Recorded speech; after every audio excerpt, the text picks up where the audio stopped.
Count is stunned when he sees his mother sleeping with a homeless young woman in the snow. Before we begin this beautiful period romance story, tell me in the comments where you're listening from. I love knowing where you're joining me from. The snow beat against the carriage windows like small, steady fists. Nikolai leaned forward, trying to see past the frosted glass. The city was a blur of white and shadow, street lamps swallowed by the storm. St. Petersburg, usually full of noise, seemed distant and muted, as if the snow had smothered every sound. "How much farther?" he asked. The coachman's voice came muffled from outside.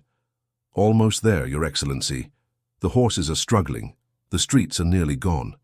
Nikolai sat back, gloved hands closing around the leather strap above the window. He had not warned the household he would arrive tonight. He had wanted to surprise his mother, to step through the familiar doors and see her face light up. The idea seemed foolish now. No one should be out in such weather. The carriage jolted. They turned a corner. Through a narrow gap in the frost he saw it at last. The Orlov Palace, its tall facade softened by snow.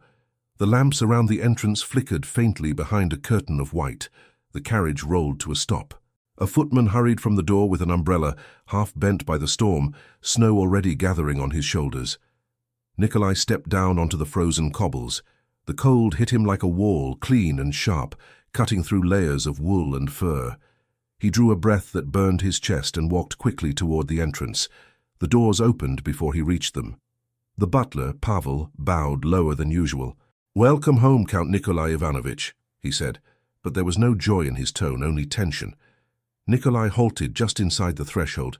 The hall was warm, but his skin still prickled. "What is it?" he asked. "You sound as if you are announcing a funeral." Pavel's eyes moved past him to the swirling snow outside, then back. "There has been some concern, sir." "About what?" "The Countess Elena Petrovna. She left the house earlier this evening and has not yet returned." The warmth in the hallway seemed to thin. Nikolai unbuttoned his coat with stiff fingers. "Left in this weather? With whom?" "With no one, sir. She took only her shawl. She said she wished to visit the chapel near the Nevsky Monastery. She did not permit anyone to accompany her." Nikolai stared at him. "And you allowed this?" Pavel's face tightened.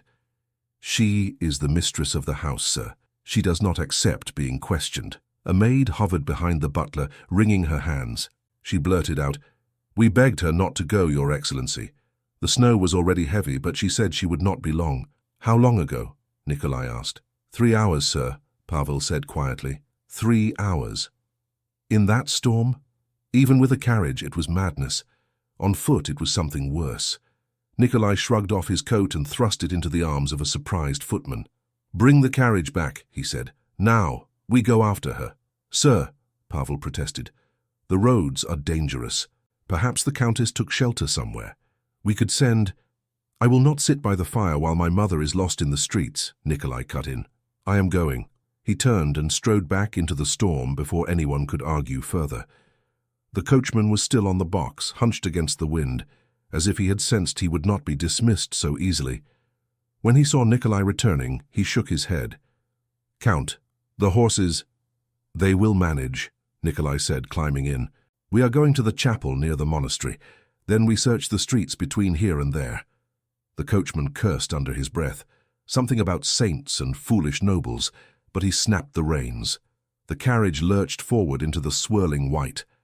Inside, the cold found every gap in Nikolai's coat. He leaned close to the window again, wiping away frost with his gloved hand. The city crawled past. Shuttered shops, dark facades, roofs sagging under snow. Occasionally, a figure moved along the street, wrapped in layers of cloth, head bent, barely human in outline.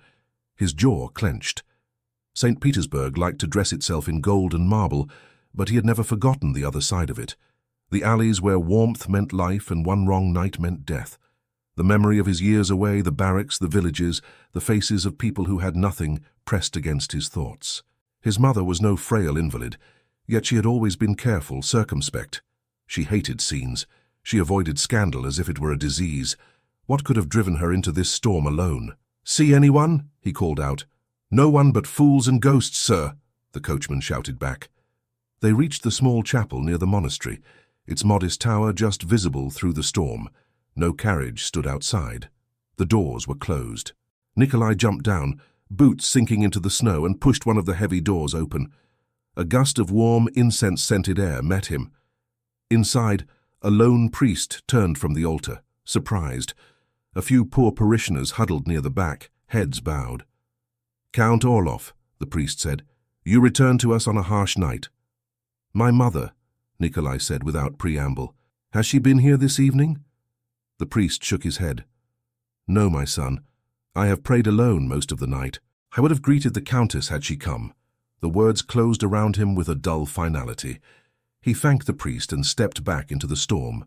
No chapel, no carriage, no sign. Nikolai climbed into the coach again. Snow coated his hair and shoulders, melting slowly and running cold down his neck. "Back toward the house," he said. "We will search each side street. If she fell—" He did not finish. He did not need to. The carriage crawled through the city. Twice he had the coachman stop. He leapt down and spoke to small groups of people gathered in doorways, shivering in rags. Had they seen a lady alone? A woman wrapped in sable, walking too fast, too far? Some stared as if he were crazy. Others shook their heads quickly, more interested in shelter than in the troubles of a count. At last, as they neared the narrower streets that marked the transition from his world to another, he saw something out of place. "Stop!" he shouted. The coach lurched. The horses snorted, their sides heaving. Nikolai threw open the door and stepped into the snow, which came up almost to his calves. He squinted through the white curtain. There, near the mouth of an alley, a dark shape lay against the drift. At first he thought it was a heap of discarded cloth. Then he saw a pale hand. He did not remember running, only the sudden distance closing. "Mother!" he called. There were two figures, not one. The upper one was wrapped in a familiar coat. His knees hit the snow as he fell to them, reaching out. Elena lay on her side, half buried, her arms curled around a younger woman whose clothes were thin and torn. The two bodies were pressed together, as if Elena had used her own warmth as a shield. "Mother," he said again, his voice cracking. Her eyelashes were crusted with ice. Her lips were pale. At the sound of his voice, they moved slightly. "Nikolai," she whispered. He caught her shoulders, lifting her gently. Her face was as cold as marble. The young woman in her arms did not move at all. "What are you doing here?" he asked, breathless. "You will freeze to death. Why did you leave the house?" She did not answer that. Her gaze dragged with visible effort toward the girl. "Do not let them take her," she murmured. "Promise me." "Who?" "Take her where?" Nikolai looked down. The girl's face was young, probably no more than 20. Stray strands of hair stuck to her cheeks, wet and stiff. Her eyes were closed, lashes dark smudges on the white of her skin. Her lips were a frightening shade of blue. He touched her wrist. There, a faint pulse, weak but present. "Please," Eleanor whispered. "She was already on the ground when I found her. No one saw her. No one cared. I could not—" Her teeth chattered. The words broke apart, scattered by the cold. "Enough," Nikolai said, the command more to himself than to her. "We will talk later. For now, we get you both home." He lifted his head. "Help!" he shouted toward the carriage. The coachman and a footman came stumbling through the snow. Together they managed to lift Elena first, then the girl, and carry them to the carriage. The horses shifted nervously, snow matting their manes. The coachman muttered something about madness and saints again, but he handed Elena up as gently as if she were made of glass. Nikolai settled his mother on one bench, wrapping her in blankets from the carriage. The girl he laid on the opposite seat. She was so light he felt as if he were lifting nothing but clothing. He looked between them. "Who is she?" he asked Elena quietly. Elena's fingers closed weakly around his wrist. "Her name is Anya," she whispered. "That is all you need to know now." It was not all he needed to know, but this was not the moment. He pulled the blankets tighter around them both. "Home," he told the coachman, "as quickly as the horses can manage, and send a boy ahead to fetch the doctor." The ride back felt longer than the entire journey from his posting had taken. Nikolai kept his eyes on the two women. His mother's breaths were shallow but regular. The girls were more worrying, coming in short, uneven gasps. Once, she shivered so violently he feared she would fall from the bench, but she never woke. When the carriage finally rolled into the palace courtyard, servants ran out despite the cold. Gasps and exclamations filled the air as they saw who was being carried. "Careful," Nikolai said, though his teeth were also chattering now. Call the doctor, hot water, blankets, quickly. Within minutes, the great house turned into an emergency ward. Fires were stoked higher. Water boiled. The doctor, roused from his bed and half angry until he saw his patients, examined them both with brisk, competent hands. They are fortunate, he said at last, removing his spectacles to rub the bridge of his nose. Another hour and I would not have been so certain. Nikolai stood at the foot of his mother's bed, hands clasped behind his back. Will she be all right? Yes, the doctor said. The Countess is strong. A few days of rest, warm drinks, no shocks. She will scold you again soon enough, Count. And the girl. The doctor glanced toward the adjoining room where Anya lay. She is younger, but she has less reserve, he said. She has clearly not been well fed for some time. The cold struck hard. I believe she will recover, if she's cared for. If, Nikolai repeated. There is no if. She will be. The doctor observed him for a moment, eyebrows lifting slightly, then nodded. Then see that she does not try to rise too soon. These street girls, they fear being in the way. You must insist she rests. The house settled into uneasy patterns. Servants moved about with lowered voices. Some carried hot bricks for the beds, others bowls of broth. Every time Anya's door opened, a pair of eyes would peer in, curious, shocked, fascinated. Who is she? One maid whispered to another near the stair. Some unfortunate the Countess found, the other replied, out there in that storm like a bundle of rags. And now she lies in linen sheets. It is not right. Do you want to say that to the Countess? No, I like my position. In Elena's room, Nikolai sat by her bedside as she dozed. Her face had color again. It struck him how small she seemed against the great pillows. He could not reconcile this fragile figure with the woman who had walked out into the storm alone. When she woke late in the afternoon, the first words from her lips were not about herself. The girl? She asked. Still alive, he answered. The doctor believes she will recover. Elena exhaled slowly, closing her eyes as if in relief. Good, mother, he said quietly. Why did you go out? Why did you risk yourself for her? You do not know her. Her eyes opened again. She studied him. You think I do not? She asked. He frowned. Should I? A faint, strained smile appeared at the corners of her mouth. Not yet, she said. Nikolai, I will tell you everything, but not today. I am tired and my thoughts are heavy. Let me rest a little longer. You ask me to accept that you nearly died on the street beside a stranger, and then you say you will explain another time. Do you trust me? Elena asked, her voice very soft. He hesitated.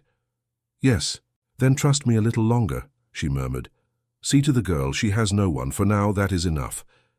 He could not force his questions on a woman who still shivered under 3 blankets.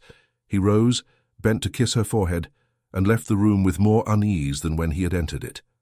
In the adjoining chamber, the air was scented with chamomile and something faintly medicinal. Candles burned on a small table, casting mild light over the figure in the bed.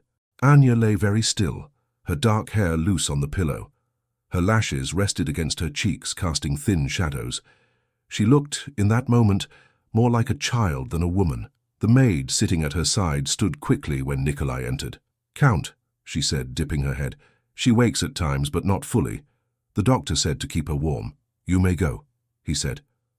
I will call if I need you. The maid bobbed a nervous curtsy and slipped out. Nikolai moved to the chair by the bed. For a moment, he only studied the young woman's face. There was nothing insignificant about it. Even hollowed by hunger and cold, her features were fine, her mouth soft, but set in a way that suggested stubbornness. Her hands rested atop the blanket.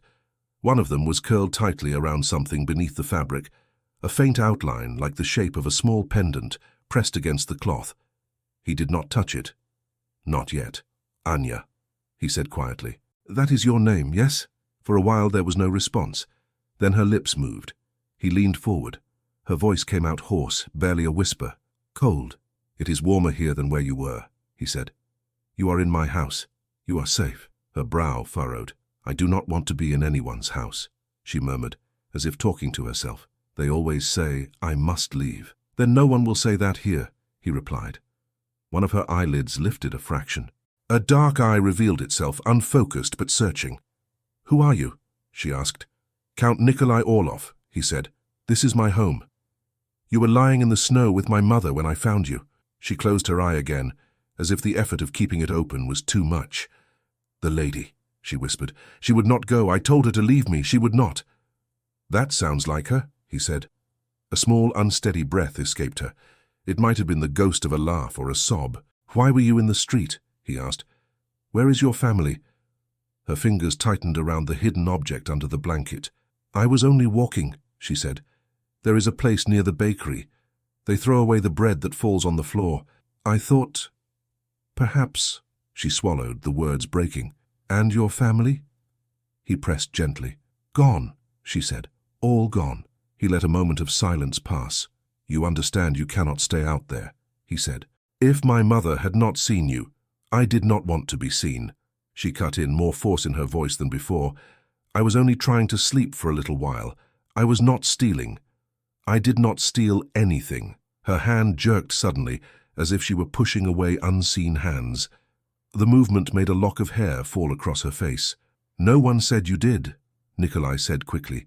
They always say, she muttered. They always say we take what is not ours. They said my father took... He did not. He did not. Her breathing grew rapid. She was somewhere between the room and another time. He could see it in the way her eyes moved beneath her closed lids. Who said that? He asked. Who accused him? She did not seem to hear the question as a question. The words that came out were more like pieces of a memory. They took his position, she murmured. They took his good name. They would not listen. We had to leave. He said he would clear it. He never did. He never could. He died with that word on his forehead. Thief, but he did not. He did not. Her voice broke. A single tear slipped from beneath her lashes. Nikolai sat back, troubled. The story of some dismissed worker, perhaps, a clerk, a servant, one of thousands ruined in quiet offices by careless decisions.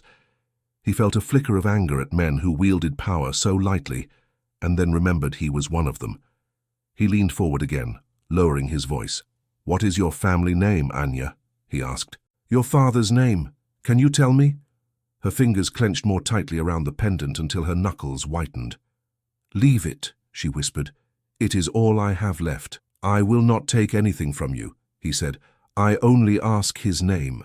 The room seemed smaller, the air denser. Outside, the wind scratched at the window panes. For a moment, he thought she had drifted away again. Then her lips shaped the words with difficulty, as if they were heavy. My father's name, she murmured. Mikhail Sokolov. My name is Anya Mikhailovna Sokolova. For a moment, the room stopped breathing. Nikolai's hand tightened on the arm of the chair. The name rang in his head like a struck bell. Sokolov. He knew it, though he could not place from where.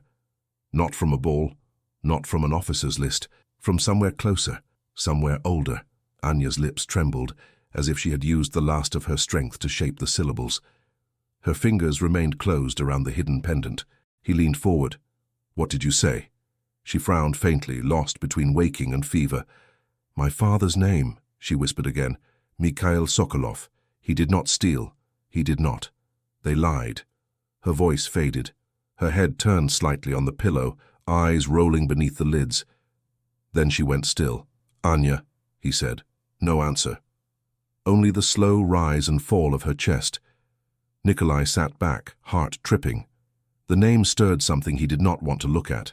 A conversation half overheard when he was younger, his father's voice tight with anger. The word clerk. Embezzlement. Sokolov. He exhaled sharply, as if to clear the echo. The door opened a crack. The doctor peered in. How is our patient? He asked.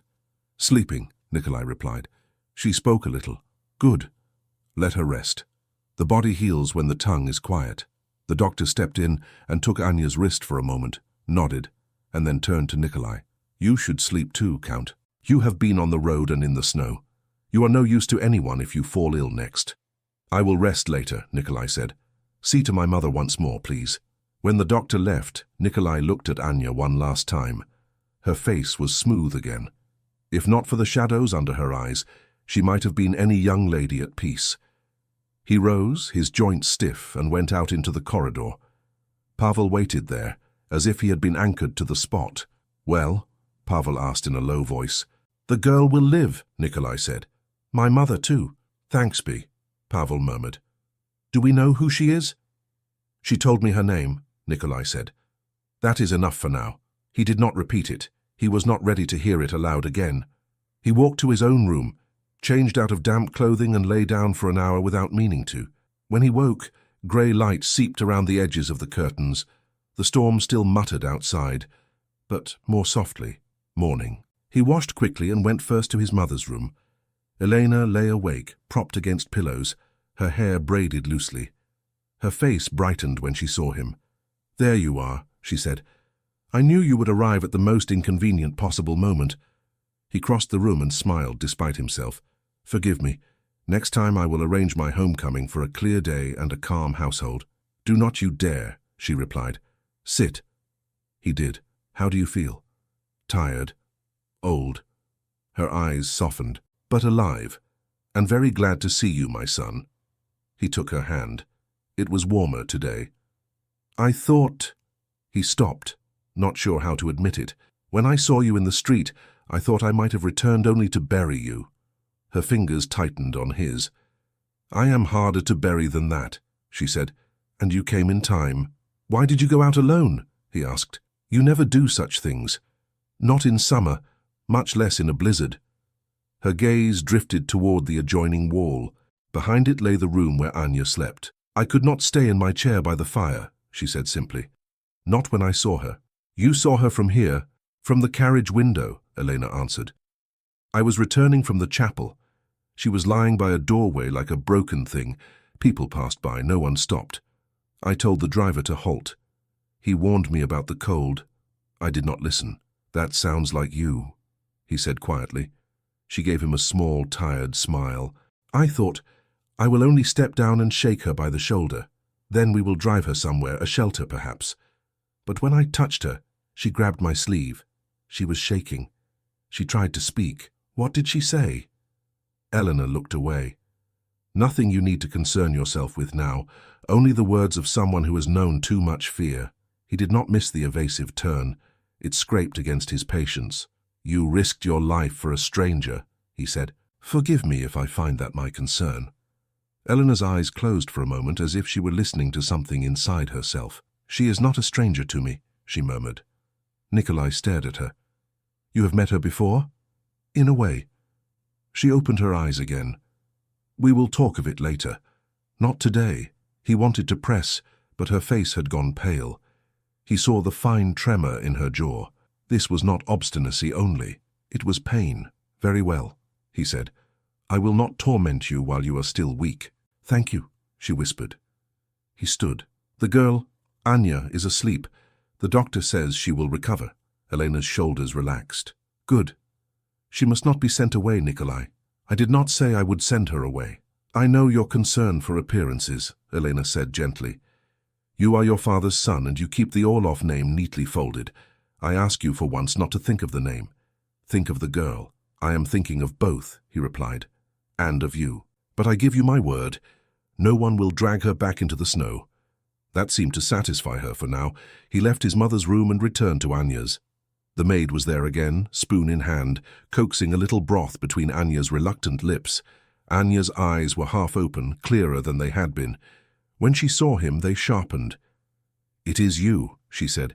"It is," he replied. "How do you feel?" "As if the snow is still on my bones," she said. "But I am not dead. That is something."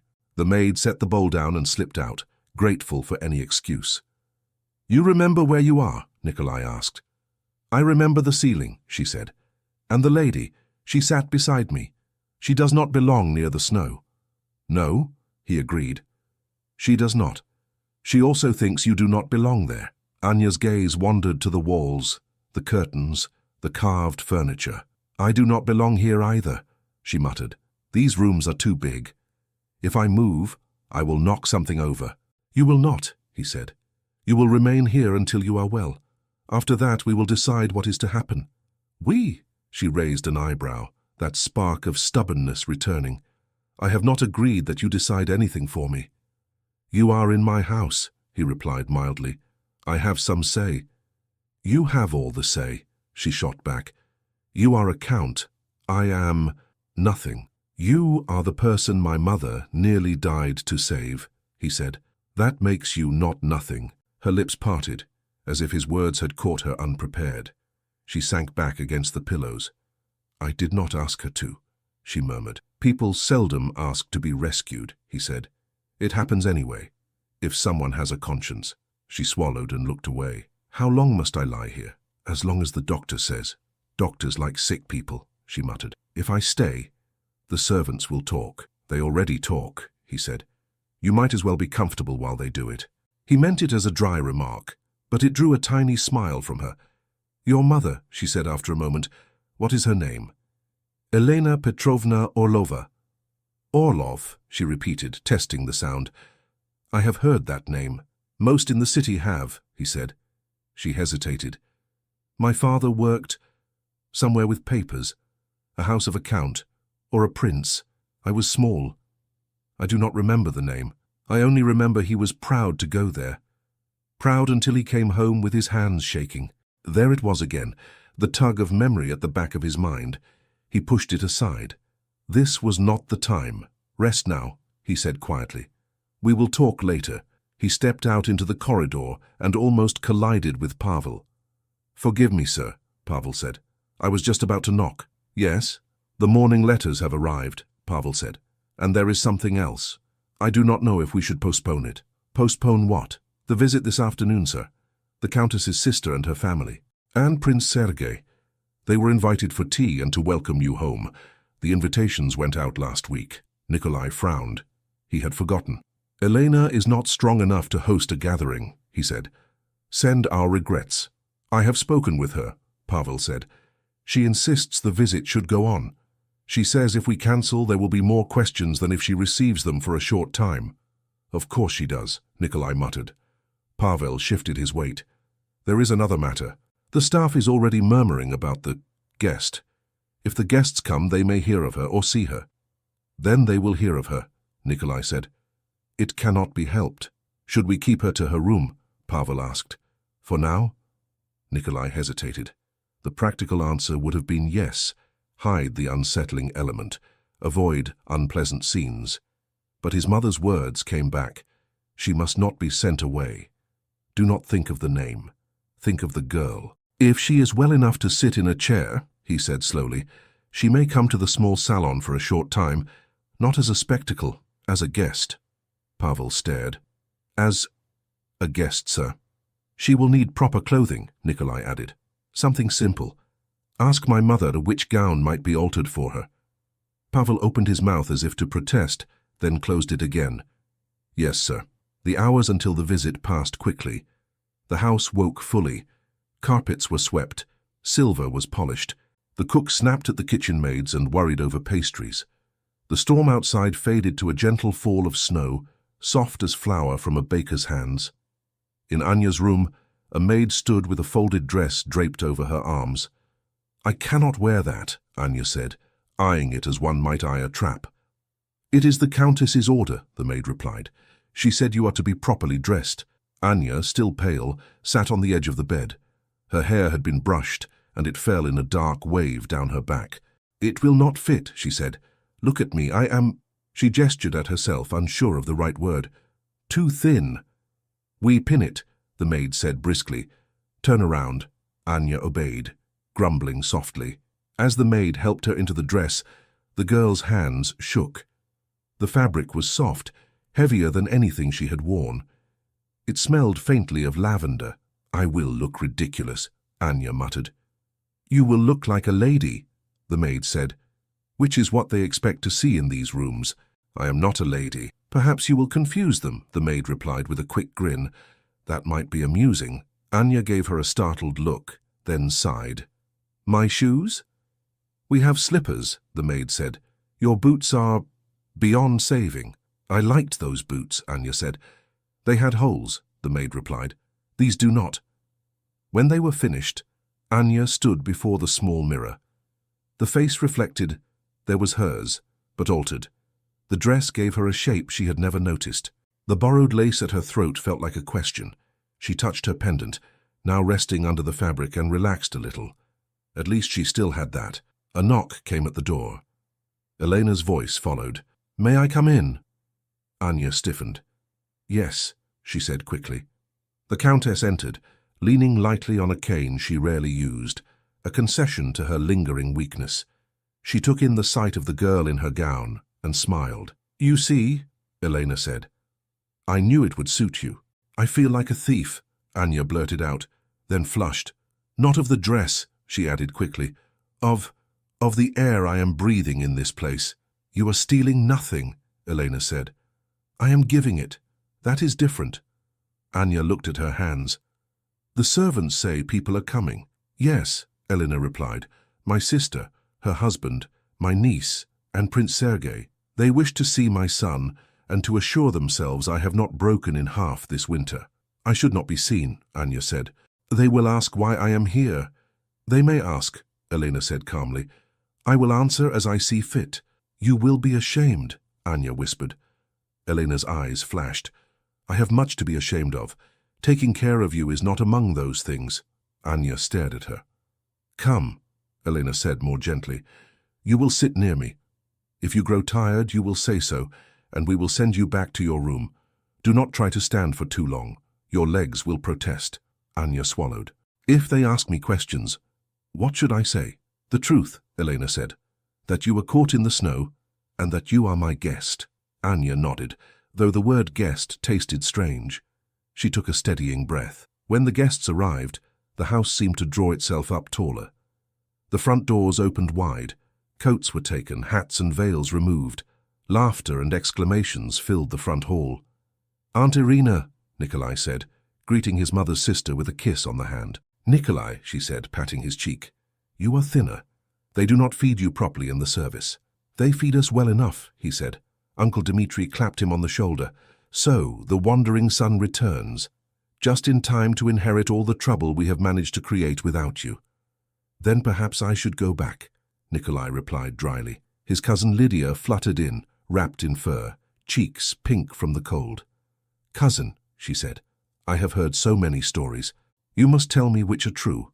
"Only the dull ones," he said. "Last came Prince Sergei. He was in his mid-30s, tall, his coat perfectly cut, his expression measuring. "Count Orloff," he said, inclining his head. "St. Petersburg is safer with you. Return to it." "I did not know it had been in danger," Nikolai answered. "With your mother's health so fragile and your father gone, there are always dangers," Sergei said quietly. They moved into the small salon where tea was laid out. Elena sat in a high-backed chair, a shawl around her shoulders. She rose as they entered briefly and then sat again. "Irina," she said warmly. "Dmitri, Lydia, Prince Sergei, forgive me for remaining seated. The doctor has stolen half my strength and forbids me to stand too long." "We are only glad you stand at all," Aunt Irina said, fussing. "You look pale." "You always say that," Elena replied. There was the usual exchange of concern and light complaints. Cups of tea were poured, pastries offered. Lydia chattered about a concert. Dmitri lamented taxes. Sergei asked after Nikolai's plans now that he was back. It might have been any winter visit. Then Anya entered. She stepped through the doorway slowly, as if the threshold were made of ice. The maid hovered behind her, ready to catch her if she faltered. Her borrowed dress shifted softly with her movements. Her eyes were wide but steady. For a heartbeat, no one spoke. Then Lydia blinked. "Oh," she said. "Who is this?" Elena's face did not change. "This is Anya," she said. "She is staying with us for a time." "Anya?" Aunt Irina prompted, eyebrows rising. "Just Anya," Elena said. Nikolai watched the exchange from his place near the mantel. Anya's gaze flicked from face to face, measuring admiration, curiosity, suspicion. She seemed to grow smaller under their scrutiny, yet her chin did not drop. "Come, my dear," Elena said.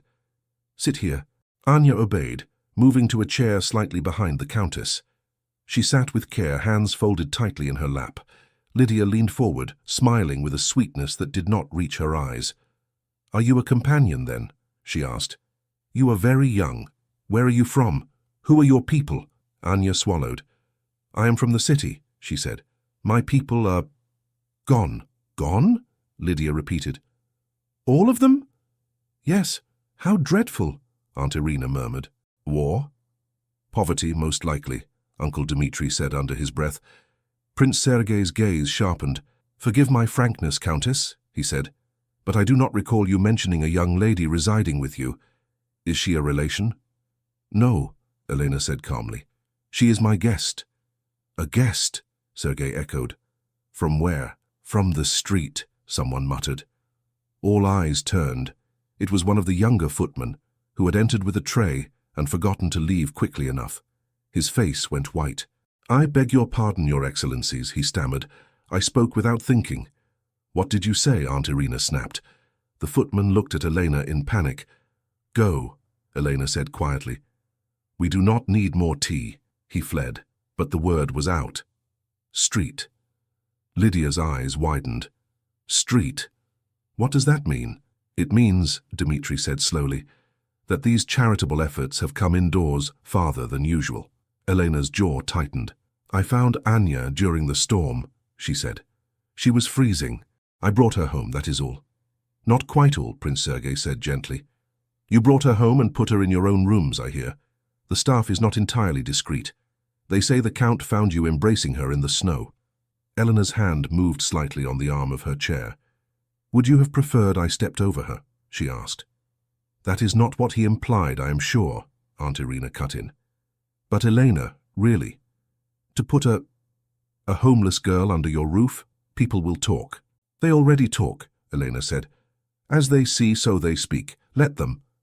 Lydia's gaze travelled over Anya's dress. Is that one of your gowns? She asked. Yes, Elena said. Lydia tittered. How charming. From gutter to silk in a single day. Anya's fingers dug into her own palms. She forced herself to breathe evenly. I did not ask for silk, she said quietly. Everyone turned to her. What did you say? Aunt Irina demanded. I did not ask for silk, Anya repeated, a little louder. I did not ask to be here. The Countess brought me, I am grateful, but I did not ask. That is hardly the point, Aunt Irina said. There are proper places for charity. Shelters, convents. Not under the same roof as your son, Elena. Nikolai felt the air in the room thin. He took a step forward. Do you fear the roof will collapse under the weight of one extra person? He asked dryly. Irina shot him a look. Do not be glib, Nikolai. You know what I mean. Yes, Sergei said gently. We all know. Appearance matters. You are not an ordinary family. Your name carries weight. If people see a vagabond sitting in your salon as if she were your ward, they will ask questions. Let them, Elena repeated. They will wonder where she came from, Sergei went on, what her past is, what she might say or do, whether she understands the rules of our world. And if she does not, they will not blame her. They will blame you. Then let them blame me, Elena said. Not her. Anya's eyes moved between the faces, trying to follow the currents. She felt as if the floor beneath her chair were tilting. Prince Sergei turned his attention to her. Tell me, Anya, he said with a courtly politeness that somehow sounded like a test. Before the Countess found you, where did you sleep? Anya opened her mouth, closed it, then lifted her chin. In doorways, she said. In alleys, when there was shelter from the wind. In a church sometimes, if the priest was kind. In summer by the river. Lydia made a faint sound of horror. And before that? Sergei asked. Surely you had employment? Yes, Anya said. Sometimes I scrubbed steps, or carried coal, or washed laundry. Sometimes there was no employment. Then I walked until I could not feel my feet so they would not hurt. And your family? Dmitri asked, more curious than cruel. You say they are gone. How? My father died, Anya said. We had no money after they took his work. My mother died next winter. The others... She lifted one shoulder. I am the only one left. Silence fell for a moment. And why was your father's work taken? Aunt Irina asked. Do you know? Anya's throat worked. Her fingers found the shape of her pendant through the fabric. They said he stole, she whispered, from the house where he kept the books. They said he took what was not his. He did not. He swore he did not. The accusations of thieves are common, Dmitri said, in every counting room. My father was not a thief, Anya said sharply. He was proud. He was careful. He taught me to read numbers. He taught me to pray. He... She broke off, breath shaking. Elena placed a hand over hers. "Hush, my dear," she said. "You owe them no defense of your father today." "On the contrary," Aunt Irina said. "If we are to sit in the same room, I would like to know who I am sitting with." "You are sitting with a young woman my son and I have chosen to protect," Elena replied. "That is sufficient." Lydia leaned back, eyes narrowed. "This is madness," she murmured. "First father dies, and now you decide to open your doors to the streets. What will you do next, Elena? Invite the whole of Nevsky Prospect to supper?" "If they are hungry enough," Elena said coolly. "Perhaps." The words startled a brief laugh from Dmitri, quickly smothered. Prince Sergei was not amused. "Elena," he said, "I admire your heart, I truly do. But there are consequences. The court watches. Your late husband's reputation is not as firm as it once was. The slightest hint of impropriety—" "What impropriety is there in sharing my roof?" Elena interrupted. "I am not hiding anything. She is here. She eats at my table. She is under my protection." "And under your son's roof," Sergei added. His gaze flicked toward Nikolai. "Think of your future, Count. Positions can be given and taken away. Doors can close, or because someone whispered that a girl from the gutter sits in your parlor." Nikolai felt the weight of Sergei's meaning. He also felt Anya's eyes on him, sharp and wary. "My future will not be built on pretending I did not see a body in the snow," he said. "If that closes doors, so be it." Sergei's lips thinned. "I remember when your father taught you to balance duty and compassion," he said softly. "It seems you lean now toward one more than the other." "Perhaps I am correcting a past imbalance," Nikolai replied. The visit dissolved after that into stiff politeness. Tea was finished, but pastries were left half-eaten. Lydia claimed a headache. Aunt Irina fussed and scolded. Dmitri made vague promises to return when things have settled. Sergei took his leave last. He pulled Nikolai aside near the door. "Think carefully," he said. "There are those who would use this against you. They tire of names like Orlov. Do not give them an easy weapon." "I did not invite them to judge my household," Nikolai said. "You invite judgment by existing," Sergei replied. "That is the burden of our station. Remember that." When they were gone, the house seemed to exhale. The servants dispersed. The trays were cleared. In the small salon, Anya still sat, shoulders slumped. The color had drained from her face. Elena's hand remained on hers. "You did well," Elena said quietly. "You spoke calmly. You did not let them crush you." "I let them say my father's name as if it were dirt," Anya whispered. "That is not well." "We will speak of your father another time," Elena said. "Today was enough." Anya shook her head. "They think I'm a beggar who slipped in by mistake. They are right." "No," Elena said. "They are not." Nikolai watched from the doorway for a moment, unseen. Then he stepped in. "Enough for today," he said. "You need to rest, Anya. You are exhausted." "I am fine," she said, trying to stand. Her knees buckled. He moved quickly, catching her elbow before she fell. "Fine?" he repeated. "Let us define that word differently." Anya glared at him, but allowed herself to be guided back to her room. Later, when she was settled and the maid was at her post again, he returned to his mother. She sat in the same chair, but now the shawl was drawn more tightly around her. Her face was composed, yet he could see the strain in the lines around her mouth. "You should be in bed," he said. "I have spent enough hours in bed," she replied. "Sit down, Nikolai." He did. "What did you think?" she asked. "I think," he said slowly, "that our relatives are predictable, and that Prince Sergei underestimates how stubborn both of us can be." She gave a small, tired laugh. "He underestimates you more than me. He has known my temperament too long." He leaned forward. "Mother," he said, "why do you care so much about this girl? Do not tell me again that you simply saw her in the snow. You defended her as if she were part of you." "In a way she is," Elena said.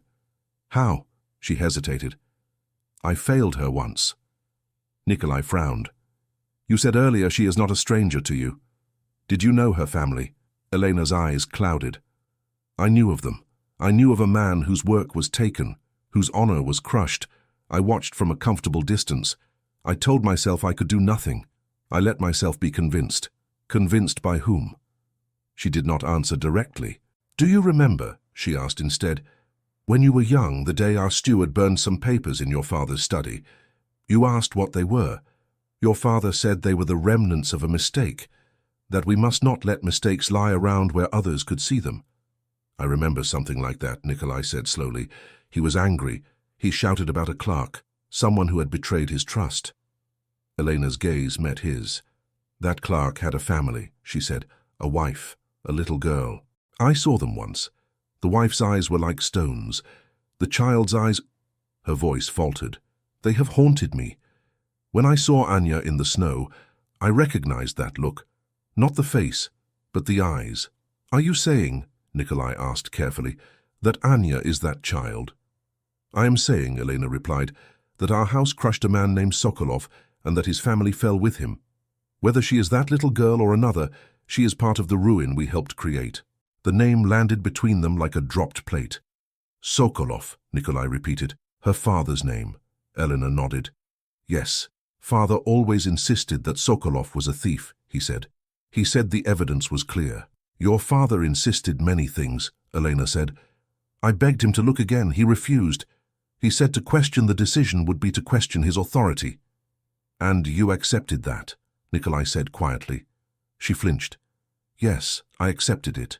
I told myself it was not my place to interfere. I watched as they took the man's position, his reputation. I saw from the carriage window when he left our service with his family. The child clung to his hand. I did nothing." Her voice roughened. "I comforted myself with prayers and donations, and warm blankets for other poor souls. But that family I left in the snow. Do you understand now why I could not pass Anya by?" Nikolai sat back, shaken. The pieces settled together with terrible ease. "You think she is Sokolov's daughter," he said. "I know it," Elena whispered. "She spoke of a father accused of theft, of a house with marble floors. The priest who helped me find her last night remembered the name. She is that child, grown, and still in the cold." Nikolai's mind raced. The familiar name he had tried to forget. The half-burned letters. His father's refusal to discuss it further. "There could be many Sokolovs in Russia," he said, though the protest sounded weak even to his own ears. "Believe that if it comforts you," Elena said. "It does not comfort me." He rubbed a hand over his face. "Mother," he said, "if this is true, if our family wronged her so deeply, why did you never tell me?" She looked at him with something like sorrow. "What good would it have done?" she asked.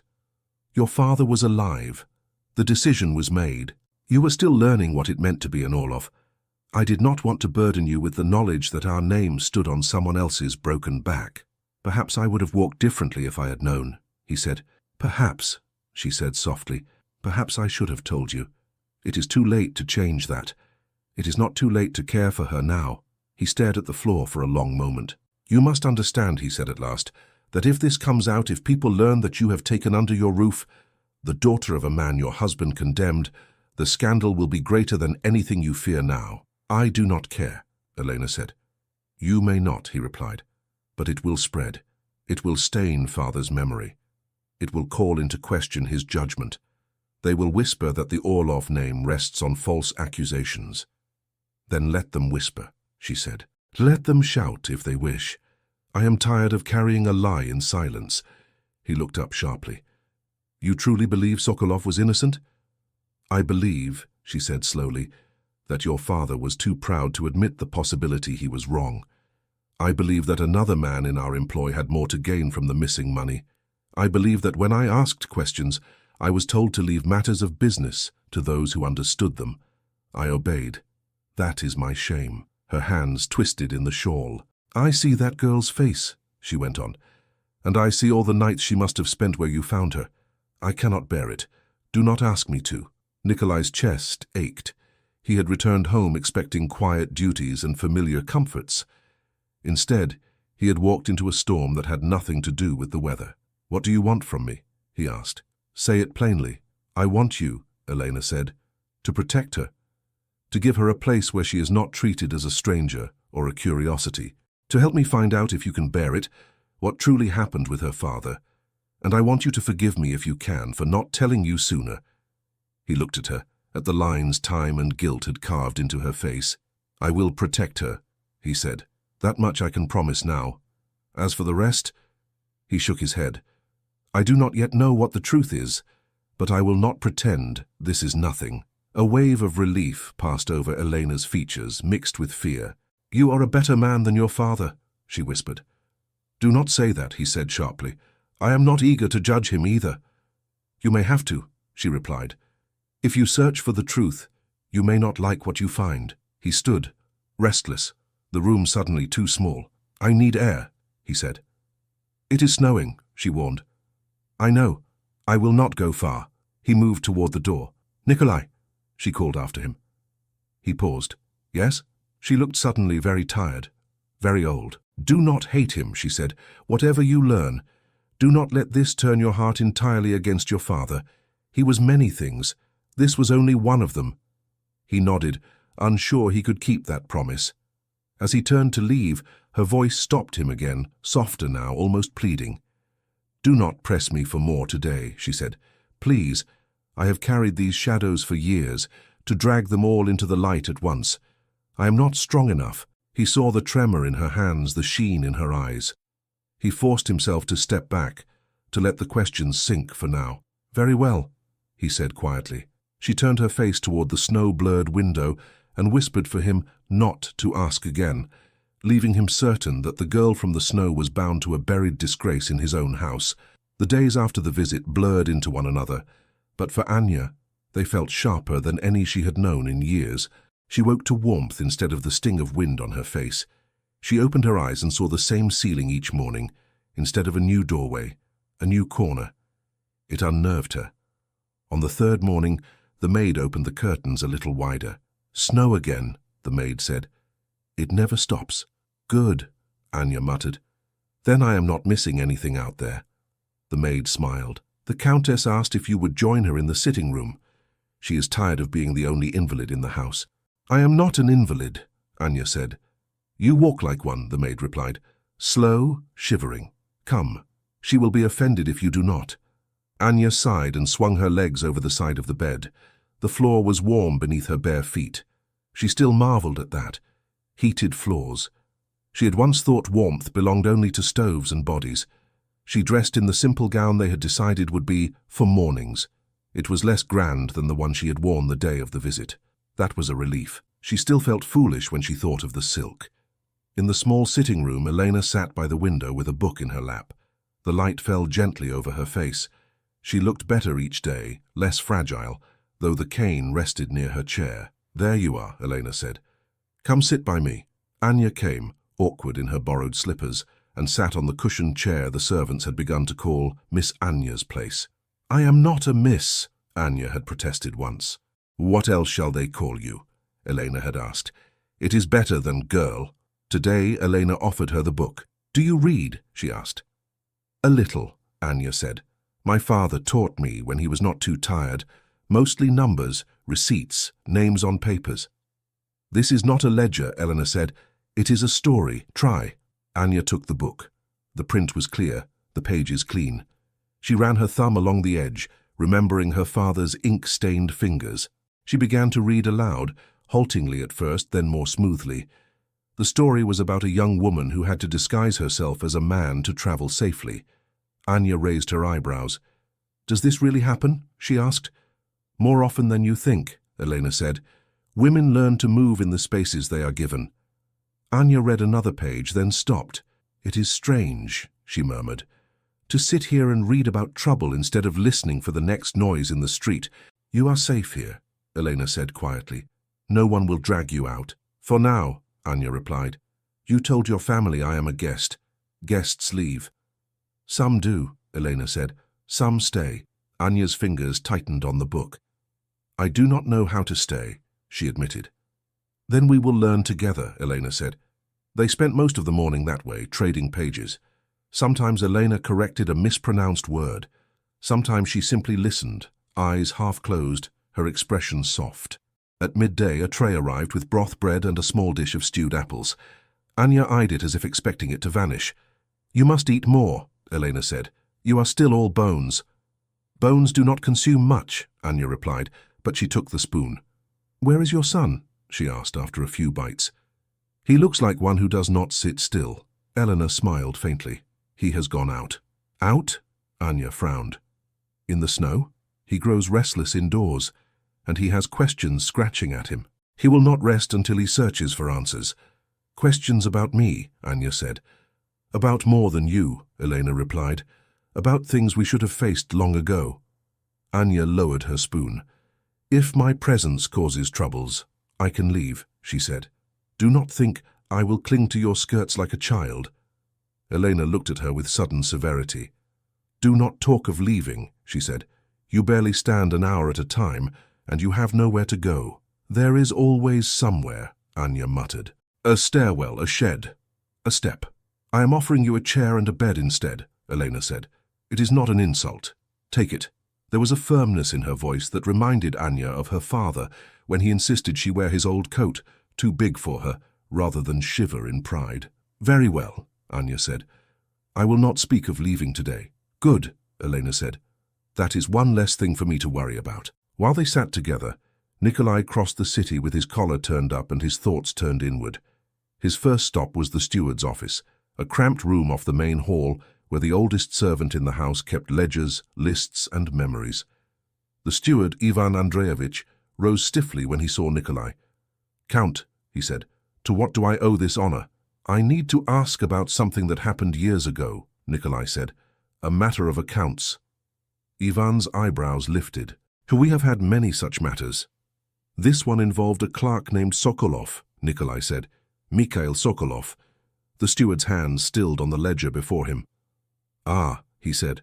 You remember, Nikolai said. I remember too much, Ivan replied. Sit, sir, please. Nikolai sat on the chair across from the cluttered desk. I was a boy when it happened, he said. I recall only raised voices. Father shouting about theft, papers burned. I want to know what truly happened. Ivan sighed. It is not my place to question the late count, he began. I am questioning him, Nikolai said, on behalf of someone who has borne the weight of his decision. I will not repeat what you say outside this room without cause. But I need the truth. The old man looked at him for a long moment. Then he nodded slowly. Mikhail Sokolov came to us from a reputable merchant house, Ivan said. He had letters of recommendation. He was quiet, diligent. Numbers seemed to comfort him. He was not flashy. That made some distrust him. Who distrusted him? Nikolai asked. Ivan hesitated. Another man in the office, he said at last. Viktor Lebedev. He was older, with more years here. He did not like this careful young clerk catching errors in ledgers he himself had approved. Errors, Nikolai repeated. What sort of errors? Small at first, Ivan said. A missing coin here, a double entry there. Sokolov brought them to me. I mentioned them to Lebedev. He brushed them off, said Sokolov was too pedantic. And then, Nikolai prompted. Then one day a larger sum went missing, Ivan said. Not ruinous, but sizable. Your father was furious. He demanded to know who had access to those books. The answer was Sokolov, Lebedev, and myself. And my father chose Sokolov, Nikolai said. He asked for an explanation, Ivan said. Lebedev spoke first. He said he had suspected Sokolov of small irregularities. He claimed to have seen him staying late, touching records that were not his. He had no proof, but he spoke confidently. Sokolov had only his denial and his reputation. What did you say? Nikolai asked. I said that in my experience, Sokolov was honest, Ivan replied. Your father frowned. He said honesty was no defense against missing money. He wanted a culprit. He wanted the matter closed. And Sokolov was that culprit, Nikolai said bitterly. They searched his desk, Ivan went on, found nothing. They searched his quarters, found nothing. Lebedev remarked that only a clever thief keeps no traces. Your father said that the house could not appear weak. He dismissed Sokolov on the spot, ordered it done publicly so other servants would see the cost of betrayal. Nikolai's stomach knotted. And you? He asked. You complied. I had no power to do otherwise, Ivan said, lifting his hands slightly. But I told Sokolov, I told him that I did not believe he was guilty. It did not help him. He left with his wife and child. I never saw them again. Did anyone consider that Lebedev himself might have taken the money? Nikolai asked. I considered it, Ivan said quietly. So did your mother. She spoke to your father. He did not wish to hear it. Lebedev had been with us longer. He knew the right people, the right words. Sokolov was easier to blame. Did the missing money ever reappear? Nikolai asked. No, Ivan said. But some years later, I learned that Lebedev had quietly purchased a small property on the outskirts of the city. His salary could not have supported that, and no one questioned it, Nikolai said. By then the matter was old, Ivan replied. Your father did not enjoy reopening closed books. Nikolai sat in silence for a moment, feeling the weight of each piece settle. Where are the papers from that time? He asked. The ledgers, the dismissal record, in the archives, Ivan said. We keep everything, even the things your father wished to burn. Some copies were made before the fire. Old habits die hard. I want to see them, Nikolai said. I can bring them, Ivan offered. No, Nikolai said. I will go myself. The archives were in a long, narrow room at the back of the house, where the cold was simplest to combat with closed doors and stacked shelves. The air smelled of paper, ink, and a faint hint of dust. Nikolai lit an extra lamp and began searching. He found the ledgers from the year of the scandal. He traced the columns of numbers with his finger, the way Sokolov might once have done. He saw where amounts shifted in ways they should not. He saw annotations in two different hands, one neat, compact, one broader, sloppier. The neat script was labeled Sokolov. The other was Lebedev. Halfway down a column, he found a note in Lebedev's handwriting. Correction entered. Prior error by junior clerk. He checked the previous pages. The correction had the effect of moving money in a circle that ended in nothing. A gap. Further along in another ledger, he found a different hand entirely. His father's. In the margin, a few sharp words. Unacceptable. Find the culprit. Make an example. Then, on a separate sheet, the dismissal statement. Mikhail Sokolov, clerk, found negligent in his duties and responsible for loss of funds, dismissed from service of the House of Orlov for theft and misconduct. Name to be communicated to other houses as warning. Nikolai read it twice, the words blurring. His father's signature sat at the bottom. A hot, sour taste rose in his throat. He set the page down carefully, as if it might shatter, and sat back. It was all here. The story Anya's broken whispers had sketched, now given form in ink under his own crest. He closed his eyes for a moment. When he opened them again, his jaw was set. He collected the relevant pages and returned them to their boxes. He did not trust himself to walk through the house with them in his hands.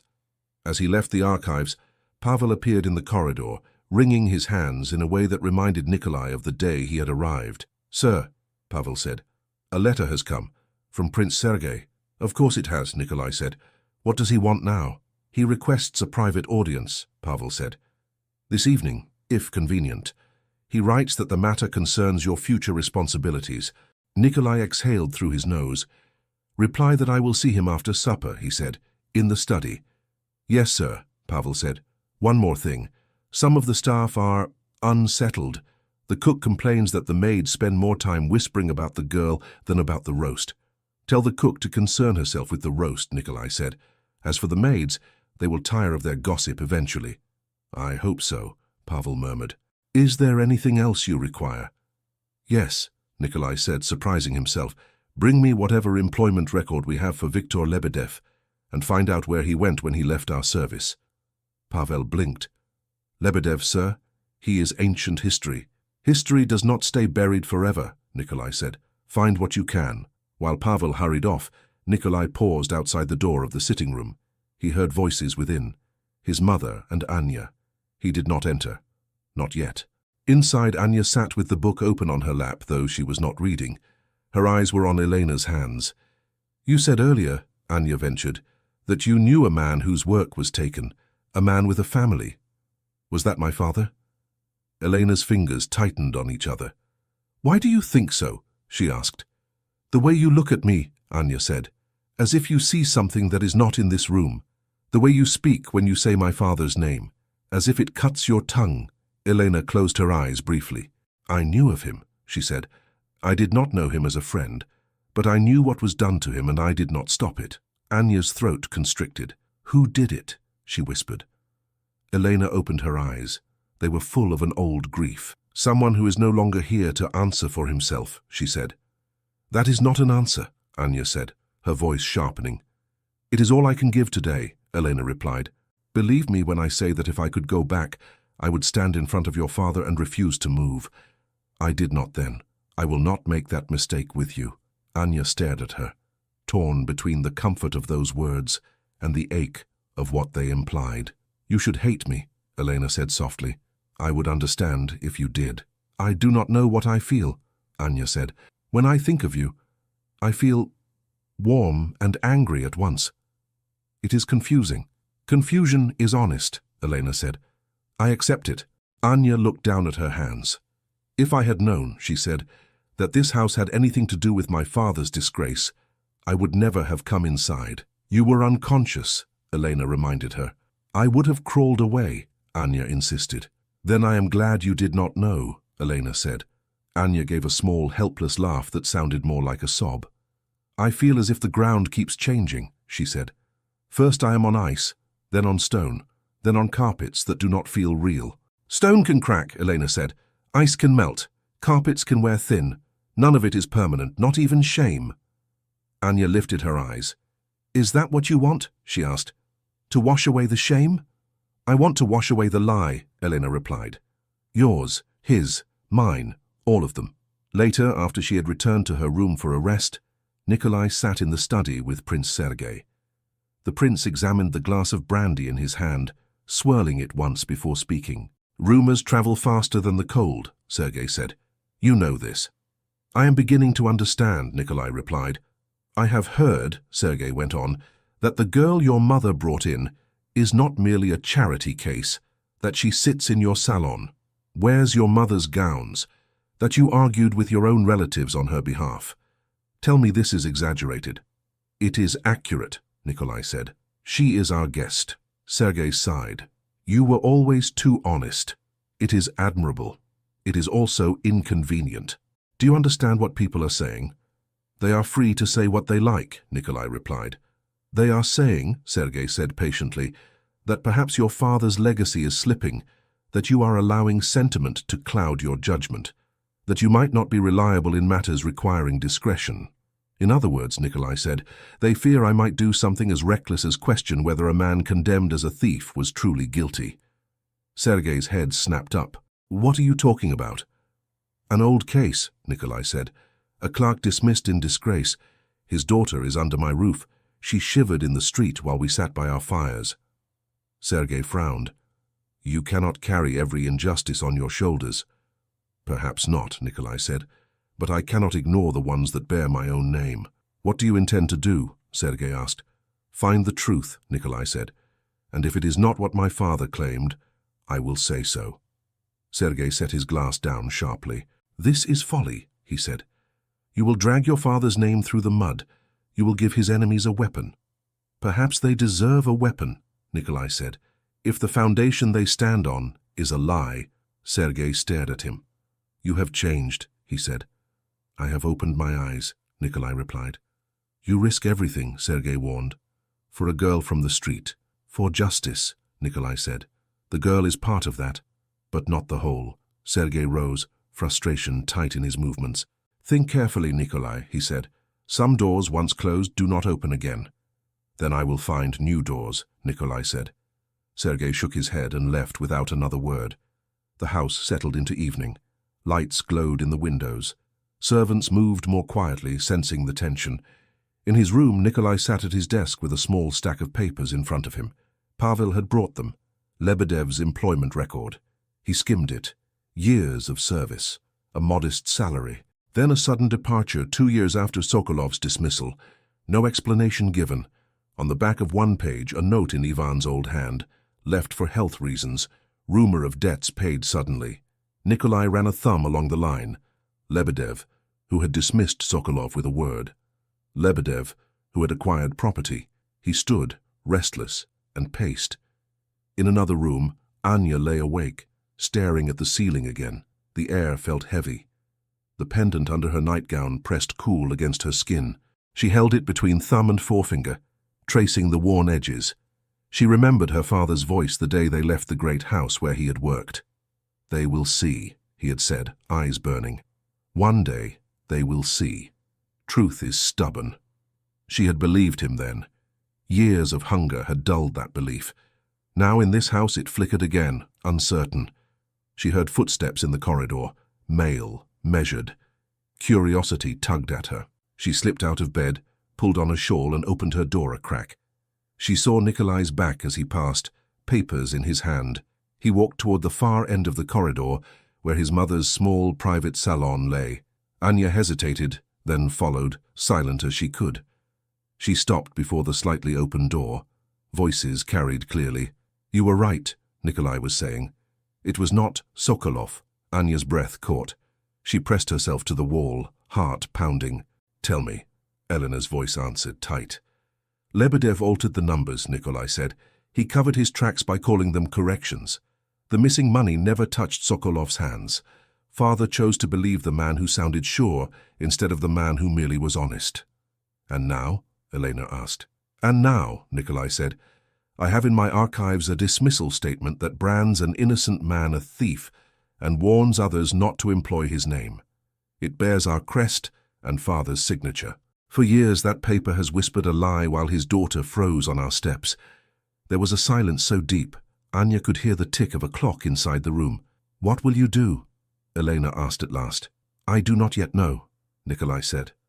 "But I know this much.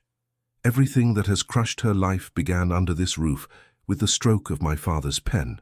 Elena did not answer at once. Nikolai stood in the middle of the little room, shoulders tight, as if the walls themselves accused him. "At least you see it," she said finally. "That is more than your father ever permitted himself." "This is not a matter of seeing," he replied. "It is a matter of what we do now. That paper still stands. So does every door that closed on him because of it." Eleanor's hand went to her throat. "You intend to tear it up?" she asked. "Tearing it up is nothing," he said. "The words have already done their work. We must write new ones." Loudly, she looked at him with a mixture of pride and fear. "You will make enemies," she warned. "I already have them," he said. "At least now they will hate me for the right reason." "You would expose your father's mistake to the city?" she asked. "To the court?" "I would correct a wrong that cost a man his life," he replied. "If my father stands smaller because of that, then let him stand as he was, not as we pretend he was." Elena's eyes closed briefly. "Anya will need to hear this from you," she said, "not from whispers in corridors." "She will," he said, "but I must find the proper words. There is no easy way to tell someone that your family destroyed hers." "No," Eleanor agreed, "there is not." In the hallway, Anya pressed a hand against her chest, feeling her heart pound. She stepped back from the door, careful not to make the floor creak, and retreated down the corridor as quietly as she had come. Each step felt heavy, as if the air thickened around her. She reached her room, closed the door, and leaned against it. "Under this roof, with the stroke of my father's pen." She slid down until she sat on the floor, knees drawn up, eyes closed. The house of Orlov. The name she had heard murmured with awe and resentment in poorer quarters. The house her father had served with such pride. The house that had damned him. Her hands moved to the pendant beneath her gown. She drew it out, flipped it open. The tiny drawing of her father's face looked back at her, worn but stubborn, as if ink could hold more courage than flesh. "You were right," she whispered. "They did this to you." Her throat tightened. "I am inside their house," she said to the small picture, "sleeping in their bed, wearing their clothes, eating their food." It made her stomach twist. A knock at the door broke her trance. "Anya," came Elena's voice. "May I come in?" Anya hesitated, wiped quickly at her eyes, and forced herself to her feet. "Yes," she said. Elena entered slowly, leaning on her cane, her expression anxious. "You were not at supper," she said. "I was not hungry," Anya replied. "You must eat," Elena said. "Cold memories require warm food to fight them." "It is not memories that make me sick," Anya said. She held up the pendant, open. "Did you know?" she asked, her voice low. "From the first night, when you saw me in the snow?" Elena's gaze dropped to the tiny face. "I suspected," she said. "I knew your father's name. I knew his eyes. I saw them in yours." "And you did not tell me?" Anya's voice shook. You were half dead, Elena said softly. I wanted you to survive first. Then I wanted to find out if what I feared was true. And now you know it is, Anya said. Your son said it. Everything that has crushed her life began under this roof. Elena flinched. You heard, she murmured. Yes, Anya said. You spoke as if I were not part of it, as if I were a story, not the piece of it sitting in the next room. I am sorry, Elena said. We should have brought you in at once. I was thinking like a coward, dividing the pain into smaller portions. Anya's breath came fast. This house killed my father, she said. Not with a knife, not with a rope, with a word. Thief. They stamped it on his name and sent us away. Elena's eyes glistened. Yes, she said quietly. We did. My mother scrubbed floors until she coughed blood, Anya went on. My brother died of fever in a room too cold to keep him. My sisters were buried in cheap coffins. My father died with that word cursing him. And all this time you sat here by your fire under your chandelier. She gestured toward the ceiling, though they were in a modest room. And you knew, she finished. Not all of it, Elena whispered. I did not know their end. Only the beginning. But the beginning was enough. And I did nothing. Why? Anya demanded. Why? Because I was afraid, Elena said. Afraid to challenge my husband. Afraid to look foolish if I was wrong. Afraid to disturb the peace of this house. I wrapped myself in that fear as tightly as in any shawl, and while I sat there, your life broke. Silence stretched between them. Anya's hands shook around the pendant. You say you are sorry, she said. Do you know how many people have said that to me? Sorry we have no work. Sorry there is no room near the stove. Sorry the bread is gone. Sorry you are too late. Sorry. This is not the same, Elena said. It feels the same, Anya replied. No, Elena said more firmly. Those were small regrets over small inconveniences. This is a confession of a great wrong, one that bears my name. It may not heal you, but I will not pretend it is nothing. Anya stared at her, breathing hard. What do you want from me? She asked. Forgiveness? Gratitude? I want you to live, Elena said simply, and I want your father's name cleared, for his sake, for yours, for mine, for my son's, for this house. I want the truth to be louder than the lie has been. Anya let out a short, bitter sound.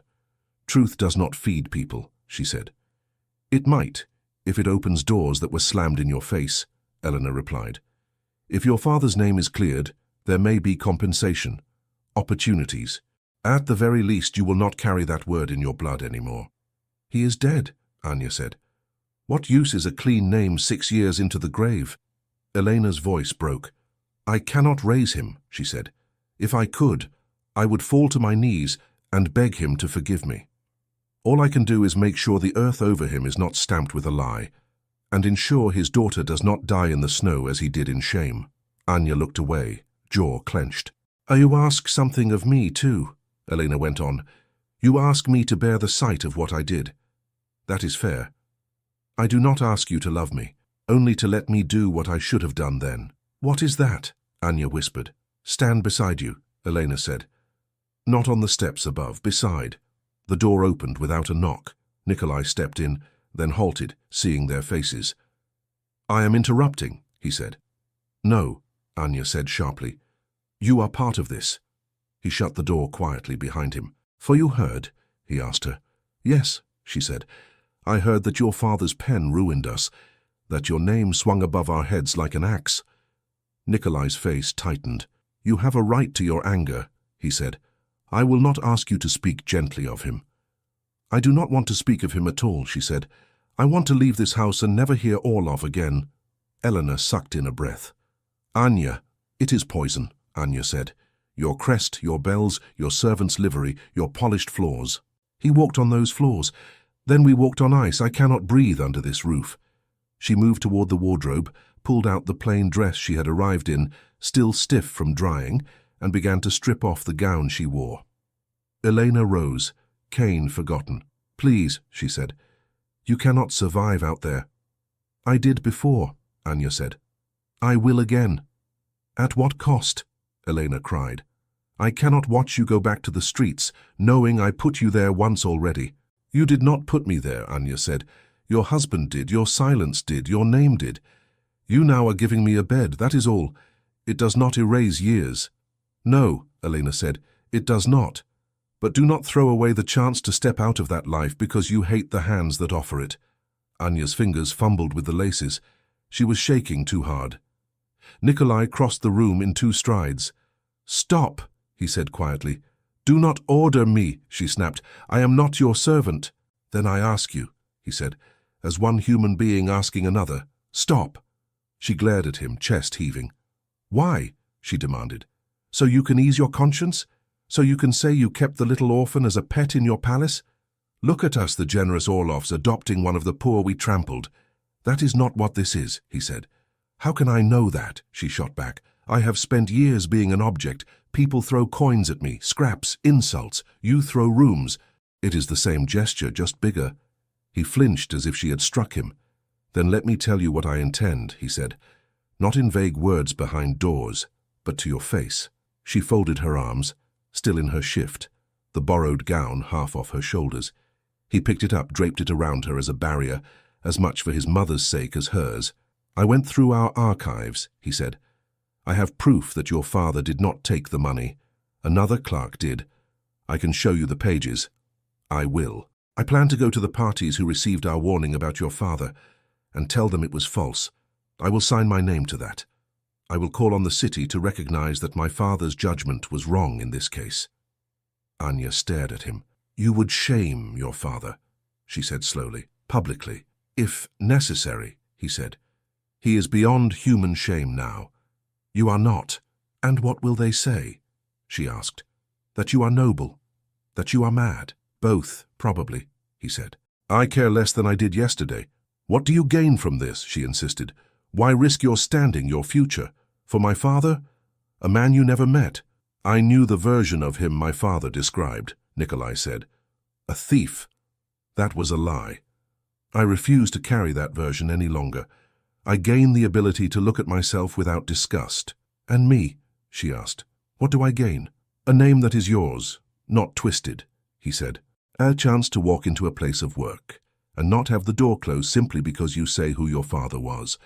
If you decide one day to marry and have children, they will not carry a stain they did not earn. She swallowed. And until those papers are written and signed, she asked. Until your fine friends stop whispering, what am I here? A shadow in your corridor. You are a guest, Elena said quickly. A guest under my protection. And under mine, Nikolai added. If you allow it. Anya's eyes moved between them. The weight of choice pressed on her. Stay in the house that had destroyed her to see whether its new master would keep his word, or flee back to the familiar cruelty of the streets, where at least she knew what to expect. Her hand closed around the pendant again. My father used to say, she murmured, not looking at them, that when a man offers something that costs him nothing, it is charity. When he offers something that costs him much, it may be repentance. Nikolai waited. Clearing his name will cost you, she said. I hear that. I do not know if I care about your cost, but... She looked up, meeting his eyes. I care about his name. He inclined his head. So do I, he said. She let out a long breath. I will not go tonight, she said at last. Not because I forgive you, not because I trust you fully, because leaving now would mean running from the chance that he might finally be called honest instead of thief. I owe him at least that much stubbornness. Elena's shoulders sagged in relief. Thank you, she whispered. Do not thank me, Anya said. You are the ones who owe thanks. For my father's patience, for his dignity, even when your crest pushed him down. You are right, Elena said. We owe more than we can pay. Nikolai stepped closer, but not too close. There is something else, he said quietly. I want to say it now, before letters are sent and documents drawn up. So you know my reasons clearly. Anya stiffened. If you are about to speak of pity, spare your breath. It is not pity, he said. Or not only. When you came into this house, you shook it. You forced my mother to face what she had hidden. You forced me to look at the ways our comfort was built on others' pain. That would have been enough reason to care what happens to you. But it is more than that. He paused, searching for words that did not sound rehearsed, because they were not. In the weeks you have been here, I have watched you, he said. I have seen you learn to read stories and still keep your own. I have heard you speak to servants as if they were equals, and to my relatives with more courage than they have shown in their whole lives. You stand straight even when you think you are about to fall.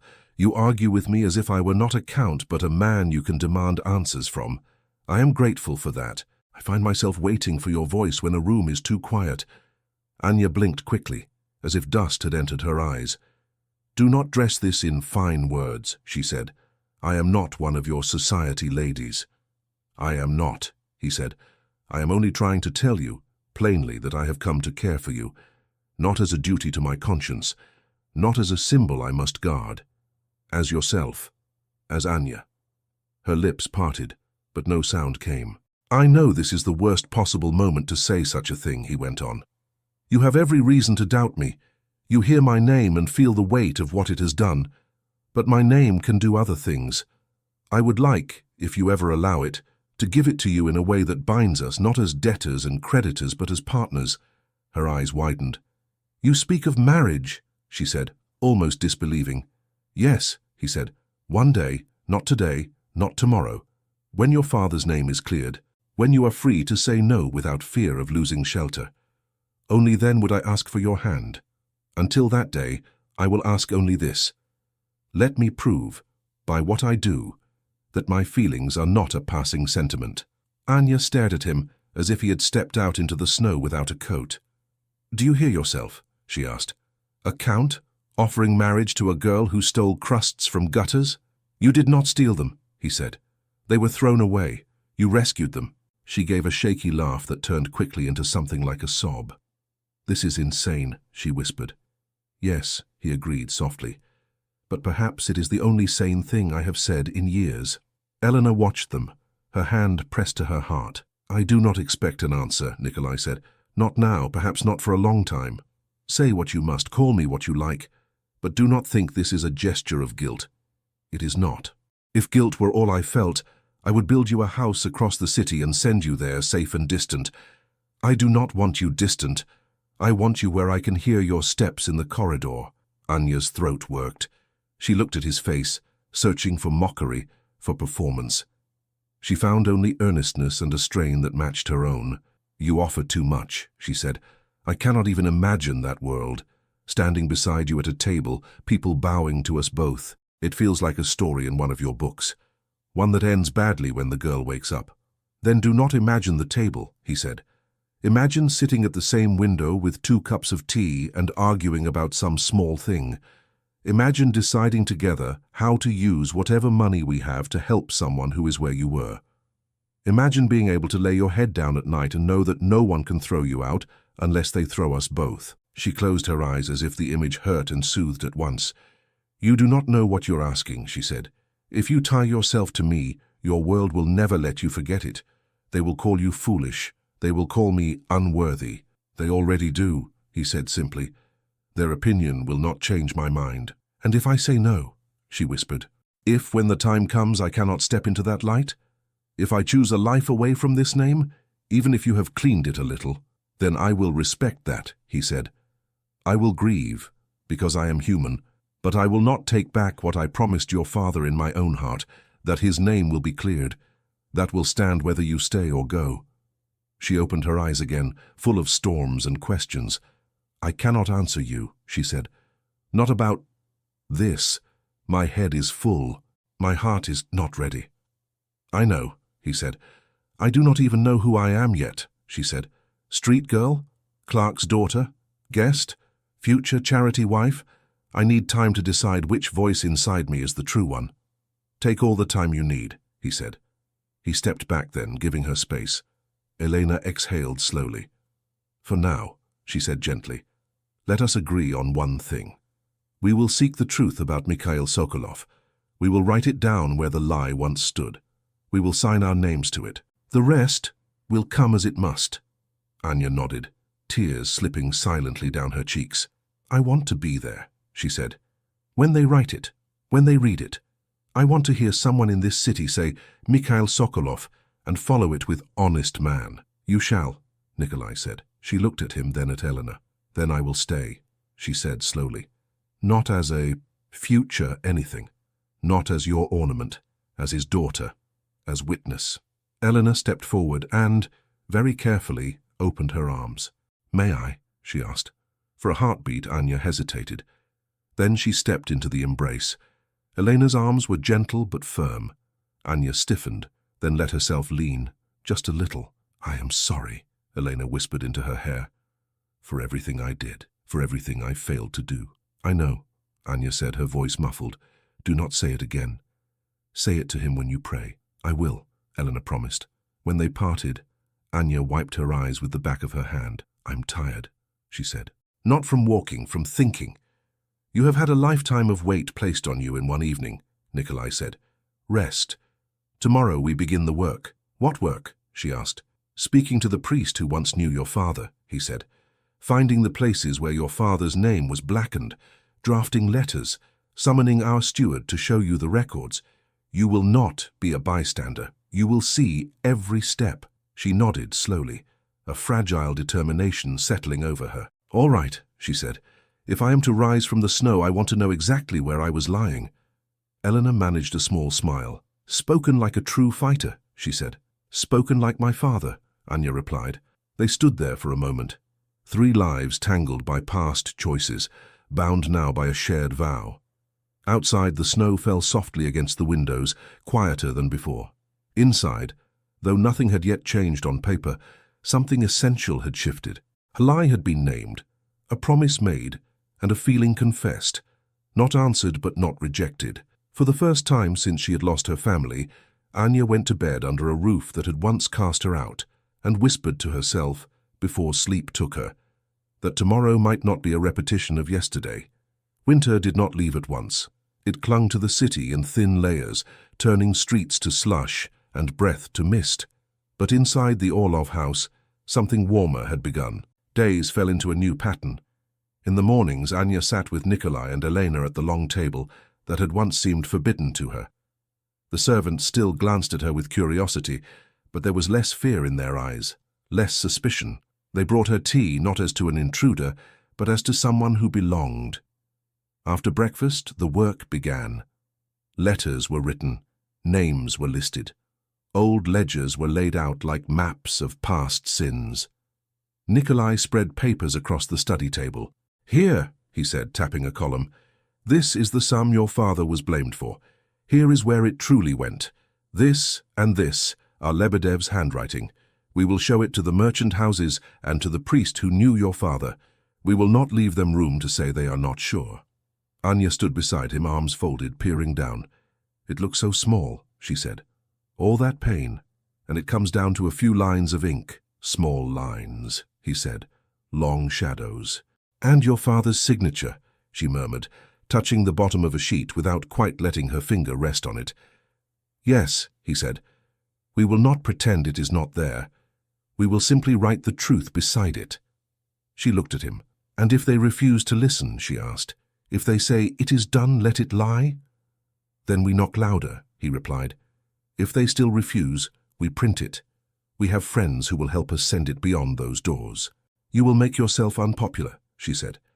"Then I will be unpopular with the right people," he said. She shook her head, a faint smile playing at the corners of her mouth.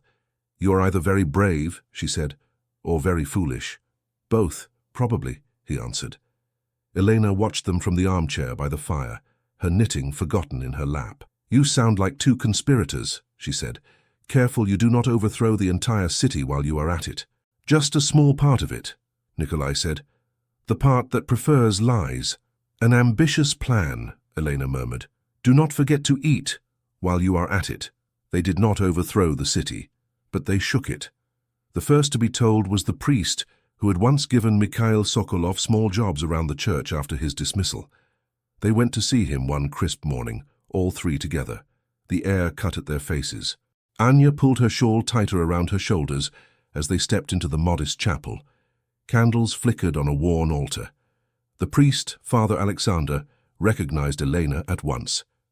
"Countess," he said, "you grace us, and you, Count, and you." His eyes rested on Anya with gentle curiosity. "She is the reason we are here," Elena said. Nikolai handed him a small bundle of documents. "Father," he said, You knew a man named Mikhail Sokolov. Yes, the priest replied quietly.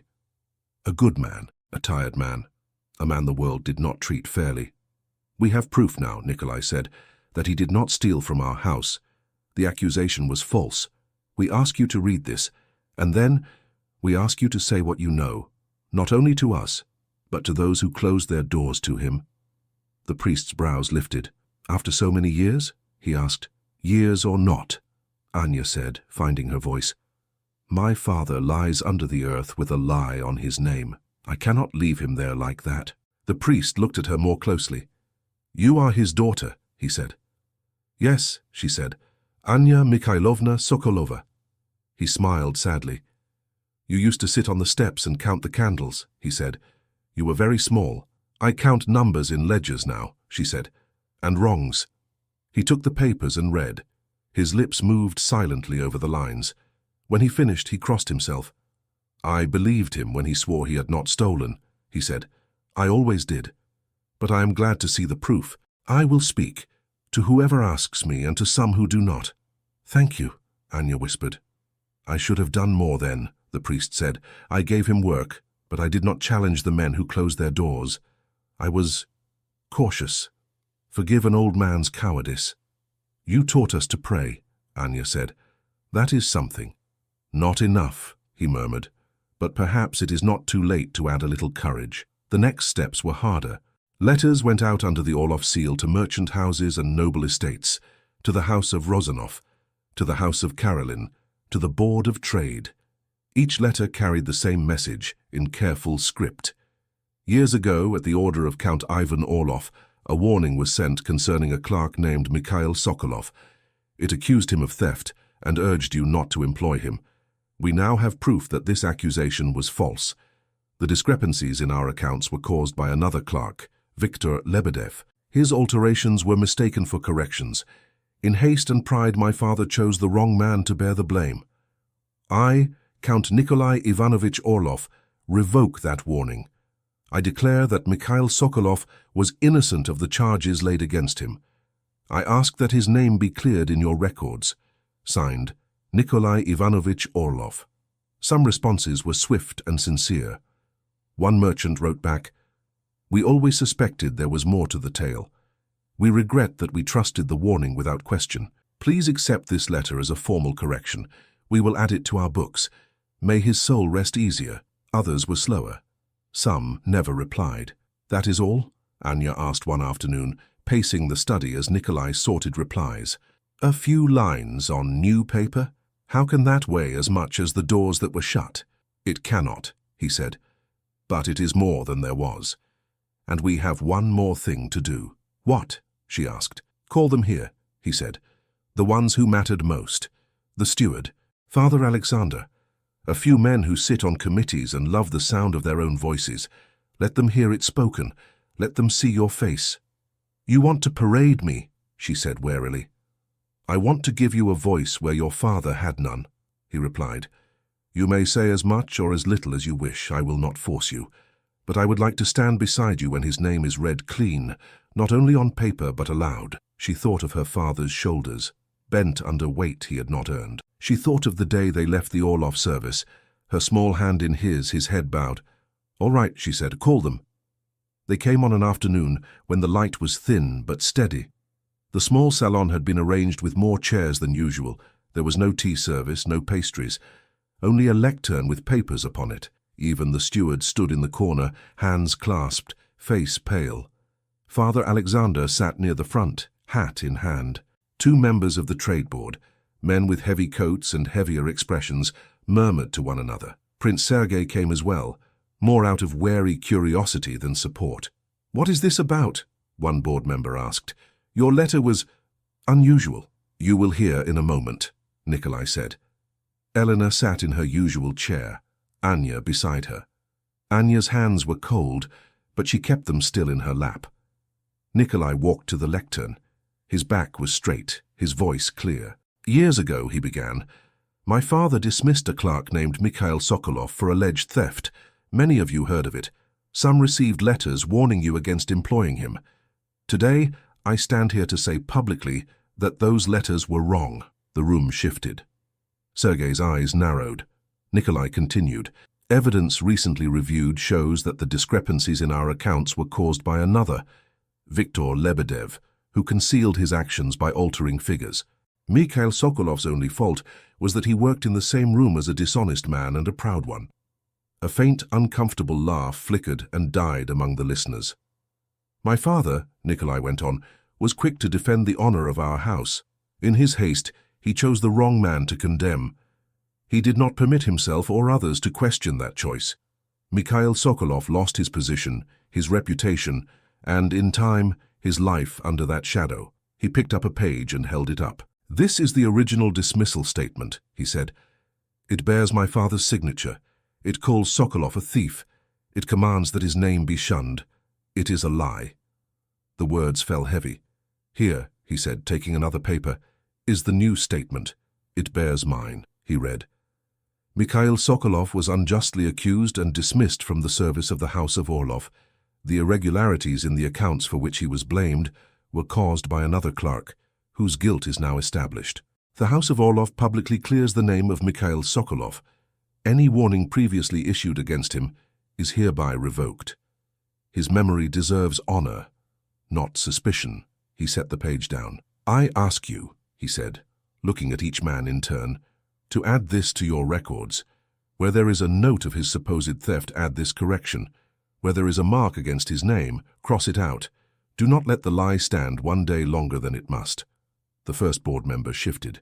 This is most unusual, he said. It is not common to overturn such old matters. It is also not common, Nikolai said calmly, to admit that we were wrong. Yet here we are. Father Alexander rose, leaning on his cane. I knew this man, he said. I can confirm what the Count says. Mikhail was honest. I will testify to that in public, if need be. Ivan the steward lifted his hand slightly. As will I, he said, voice trembling. I was there when he was dismissed. I did not speak loud enough then. I will speak now. The second board member frowned. This could tarnish the late Count's reputation, he said. Nikolai met his gaze. If a reputation cannot bear the weight of truth, he said, it is not worth protecting. Prince Sergei watched him, an unreadable look on his face. It will certainly be talked about, he said. It already is, Nikolai replied. At least now the talk will have facts. Anya stood. All eyes turned to her. I am his daughter, she said, voice soft but steady. You may not remember his face, you remember his name on a list. I remember his hands. I remember how he taught me to add numbers and say prayers. I remember the day he came home with thief on his forehead. Her fingers curled at her sides, but she did not drop her gaze. We knocked on doors, she said. Some of yours, perhaps. They closed. We asked for work. We were told there was none, or that his name was not welcome. My father carried that shame until it buried him. She drew a breath. You cannot bring him back, she went on. Nothing you sign here will warm the winters he endured. But you can choose whether his grandchildren, if I have them, grow up hearing that their grandfather was honest, or whether they must say, as I did, they say he was a thief, but he was not. I am tired of adding, but he was not. I want to say simply, he was an honest man. Her eyes shone. You men like to sign papers, she said. You enjoy being the ones whose names decide other people's lives. Today, I ask you to sign one more, not to ruin, but to restore. Silence fell again, deeper this time. The first board member cleared his throat. You speak well for a girl from... He stopped himself. From where? She asked, a hint of challenge in her tone. From the snow? From your doorstep? From hardship? He amended awkwardly. You speak well. I had a good teacher, she said. Before you took him from me. His cheeks reddened. We will add the correction, he said stiffly, for what it is worth. It is worth what we decide to do with it, Father Alexander said. Prince Sergei stepped forward slightly. As a member of the court, he said, I will see that this statement reaches more than a ledger. There are those who keep unofficial lists. I will ask them to note it. It may soften some tongues. Nikolai inclined his head. Thank you, he said quietly. When it was done, when signatures were placed where they should have been years earlier, the men drifted out, each carrying a copy of the new truth with them. In the corridor, Sergei paused beside Nikolai. You have set a strange example, he said. Some will call you arrogant for judging your father. Others will call you honorable for defending a poor man. No one will agree completely. You know that? I do, Nikolai said. You may find fewer invitations in your future, Sergei added. Then I will have more time at my own table, Nikolai replied. There are people I prefer to see there. Sergei glanced toward the salon, where Anya and Elena still sat together, their heads close. I begin to see that, he said. I cannot say I understand, but I see it. He hesitated. If you ever require a voice at court in your favor, he said, do not forget that I am not entirely heartless. Nikolai smiled faintly. I will keep that in mind, he said. Inside the salon, when the door closed, Anya sank into a chair. Her legs trembled. I thought I would faint, she said, laughing weakly. Did I sound foolish? You sounded like a woman who knows her worth, Elena said. It frightened them more than any shout would have. I saw their faces when I said doorstep, Anya said. They do not like being reminded of where they stand. You reminded them very well, Elena replied. Anya pressed her hands over her face. He is cleared, she said, voice muffled. Truly, in their books, in their mouths, they cannot call him a thief again without lying. No, Elena said. They cannot. Anya dropped her hands. Tears slid down her cheeks and left shining paths. I feel lighter, she said. And heavier. Lighter because the word is gone, Elena said. Heavier because now you can feel the full size of what was done. Yes, Anya whispered. Nikolai stepped back into the room quietly. It is done, he said. I heard, she replied. I saw their pens move. He came closer. I have something for you, he said. She arched a brow. Another gown? Another promise? Neither, he said. A piece of paper. But this one is for you alone. He held out a folded document. She took it, hesitating, then opened it. Her eyes moved over the neat lines. It is, she blinked. It is a deed. Yes, he said. To a small house near the river, she read slowly, with a yard and a shed. In my name. In yours, he said. I bought it with my own money. No Orlov crest on it. If you ever decide you cannot bear our roof, you will not go back to alleyways. You will go there. She stared at him. You have given me a way to leave you, she said. Yes, he replied. I promised I would not tie you with gratitude. If you stay, it will not be because you fear the snow. It will be because you choose us.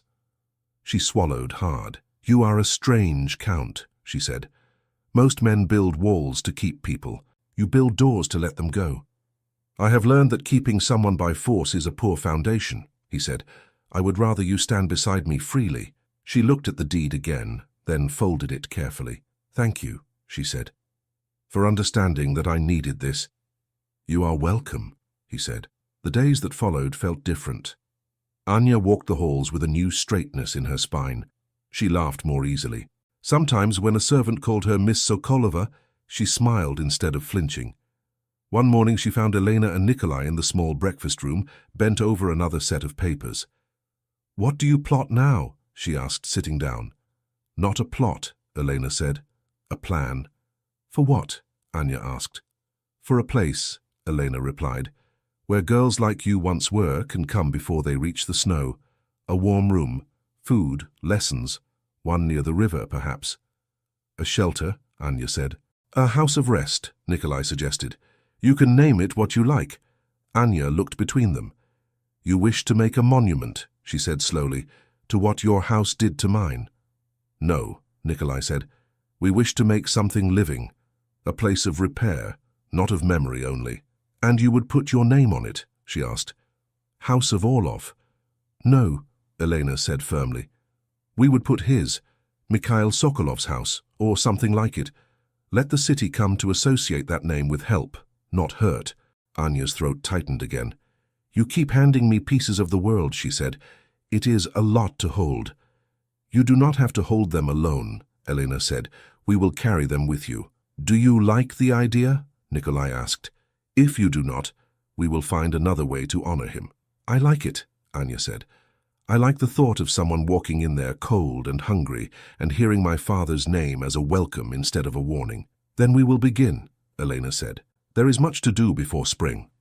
They began to visit poorer streets more openly, not as rescuers descending from carriages, but as people listening. Some looked at Anya in disbelief when she returned to old haunts in finer clothing. "You?" one woman exclaimed. "You are the girl who used to sleep near the fish market. I remember you. You would share your crust if a child cried." "I have more crusts now," Anya said. "I intend to share those too."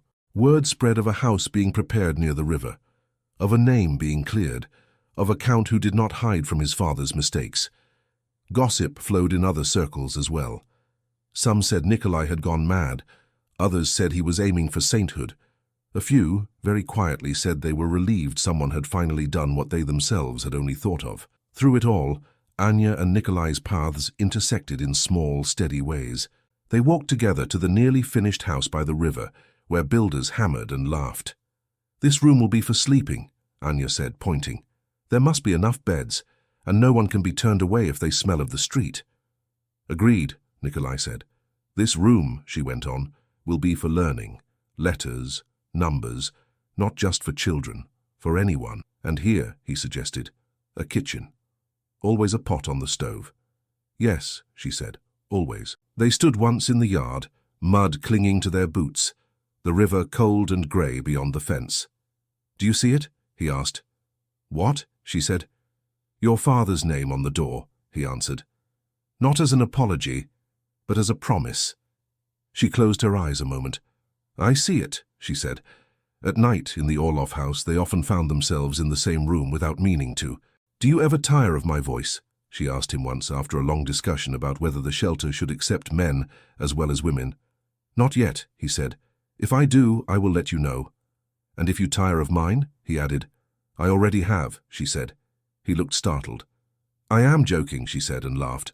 "Mostly." Spring finally announced itself with a single sound, the drip of melting snow from the roof. One morning, Anya woke to a shaft of bright light cutting across her room. The air still held a bite, but it was gentler. She dressed quickly and went to the window. The massive drifts that had framed the garden were shrinking. Patches of dark earth showed through. She thought of the night she had lain in that cold, of the arms that had wrapped around her, of the voice that had called her name without knowing it belonged to him. Later that day she found Nikolai in the winter garden room, a glass structure that caught light even in the cold months. The plants inside were modest but alive. He stood by one of the tall windows, looking out at the thinning snow. "You look as if you were waiting for something," she said. "I am," he replied. "For what?" she asked. "For courage, perhaps," he said. She smiled faintly. "You? You have been challenging half the city. What more courage do you need?" "The kind that asks a question knowing it could change everything," he said. Her face grew serious. "You said you would wait," she reminded him, "until my father's name was cleared, until I was free to say no. That is done. I am free. Are you so eager to lose your peace?" "I lost my peace the night I brought you in from the snow," he said. "I do not regret it." He turned to face her fully. "Anya," he said, "I meant what I told you that night. I have not withdrawn a word. I love you. I love the way you argue, the way you hold on to your father's memory, the way you learn and refuse to let shame silence you. I love that you challenge my world and make me build a new one. I cannot imagine the rest of my life without your voice in it." Her heart beat loudly enough that she was sure he could hear it. "You also cannot imagine it without your mother," she said, buying a moment. "Fortunately," he said, "she does not ask me to choose between you." "And the world?" she asked. "The ones who whisper. They will whisper whatever they like," he said. "Let them. I will be listening to you." She looked down at her hands. "I used to think," she said slowly, "that love was for people who had time for it, people with full bellies and safe beds. I thought my life would be about survival, not this, not standing in a warm room while a man like you says such things to me." "A man like me," he repeated softly. "What does that mean now?" "You are a count," she said.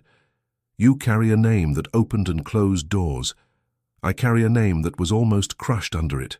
It still feels strange to imagine our names together, not as enemy and victim, but as husband and wife." "Strange is not always wrong," he said. "The first step into this house was strange for you too." "Yes," she said. and I almost turned back. "I am glad you did not," he said. She took a breath. "You gave me a house," she said, "in my own name. You cleared my father's. You offered me freedom. You promised your feelings were not charity. I have watched you keep every promise you have made since the night we met. I intend to continue," he said. "I know," she whispered.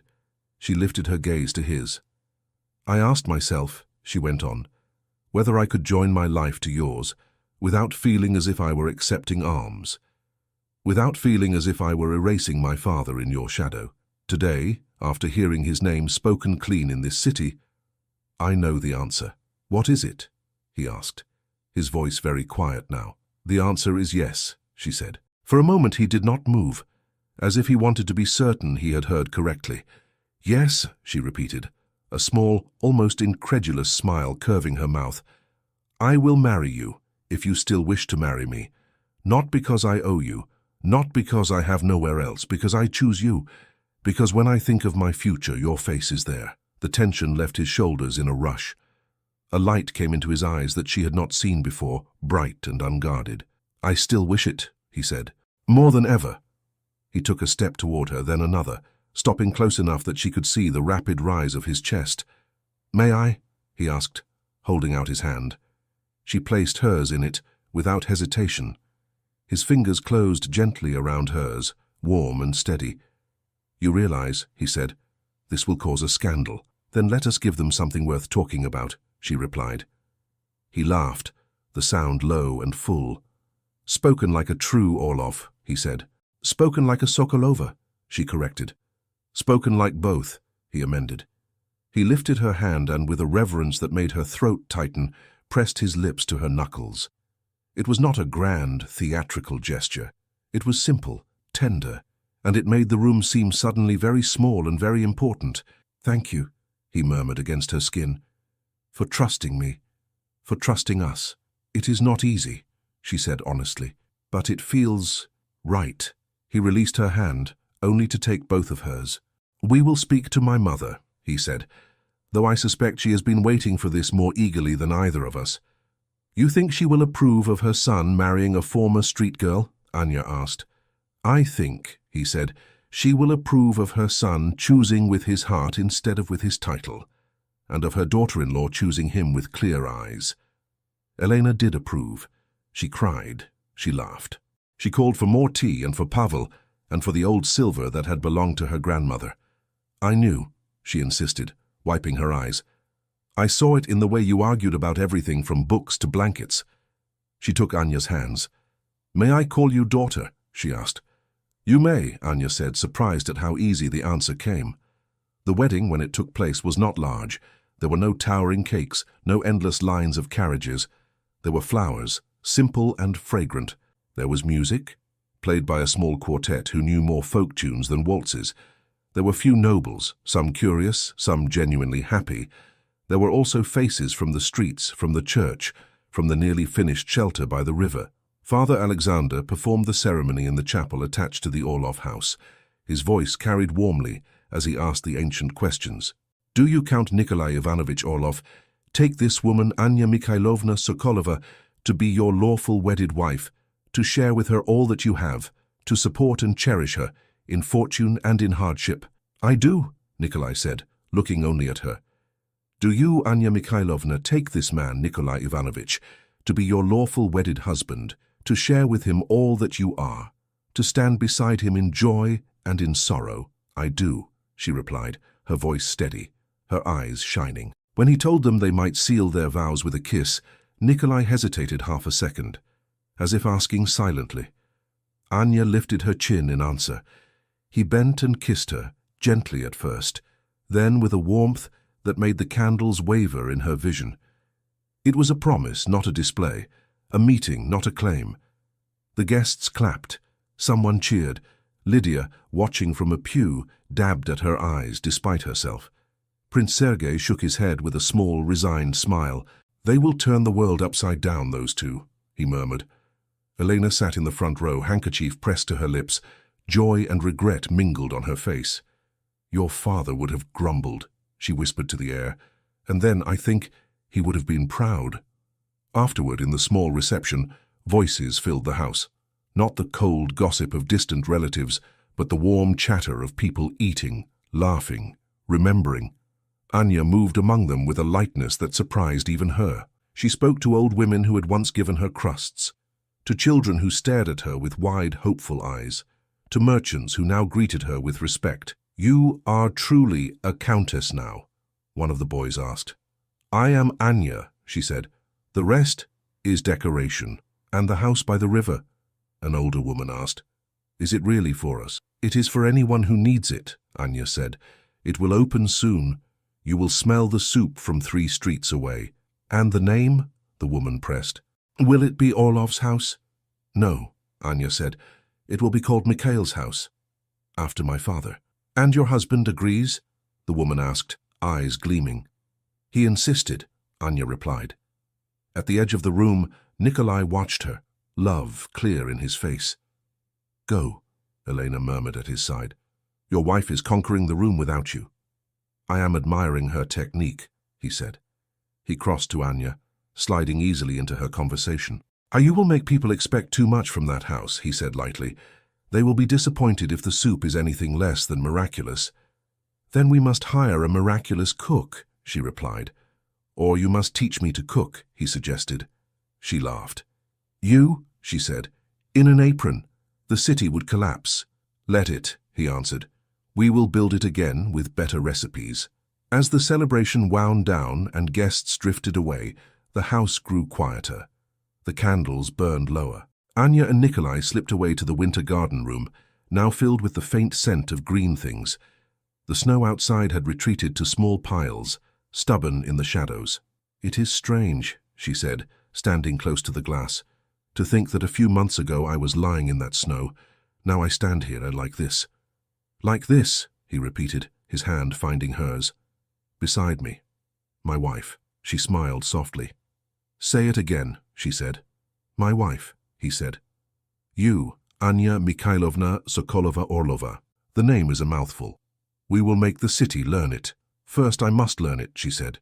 "It still feels new." "You have time," he said. She looked out at the dark garden. "I used to think winter was my enemy," she said. "It took so much from me. But if there had been no snow that night, your mother would not have seen me. You would not have found us. We would never have spoken." "My mother would say," he replied, "that sometimes storms bring people where they are meant to be." "She is right," Anya said. She turned to him, her face open, her eyes bright. "I am not grateful for all that happened," she said. "I will never be glad my father suffered as he did. But I am grateful that I can stand here now, his name cleared, my hand in yours, and know that my life is no longer something that happens to me while I try not to freeze. I am part of it. I choose it, and I choose you," he said. He drew her closer, slowly enough that she could have stepped away. She did not. Their foreheads touched. "Whatever comes," he murmured. "Whispers, doors, storms. We face them together. Together," she echoed. The house around them was quiet now, but it no longer felt like a marble shell built on another man's ruin. It felt for the first time like a home they were shaping together, he who had been born within its walls, and she who had once slept shivering outside them. Outside, the last stubborn patches of snow gleamed softly in the night. Inside, warmth wrapped around them, not just from the fire, but from the choice they had made.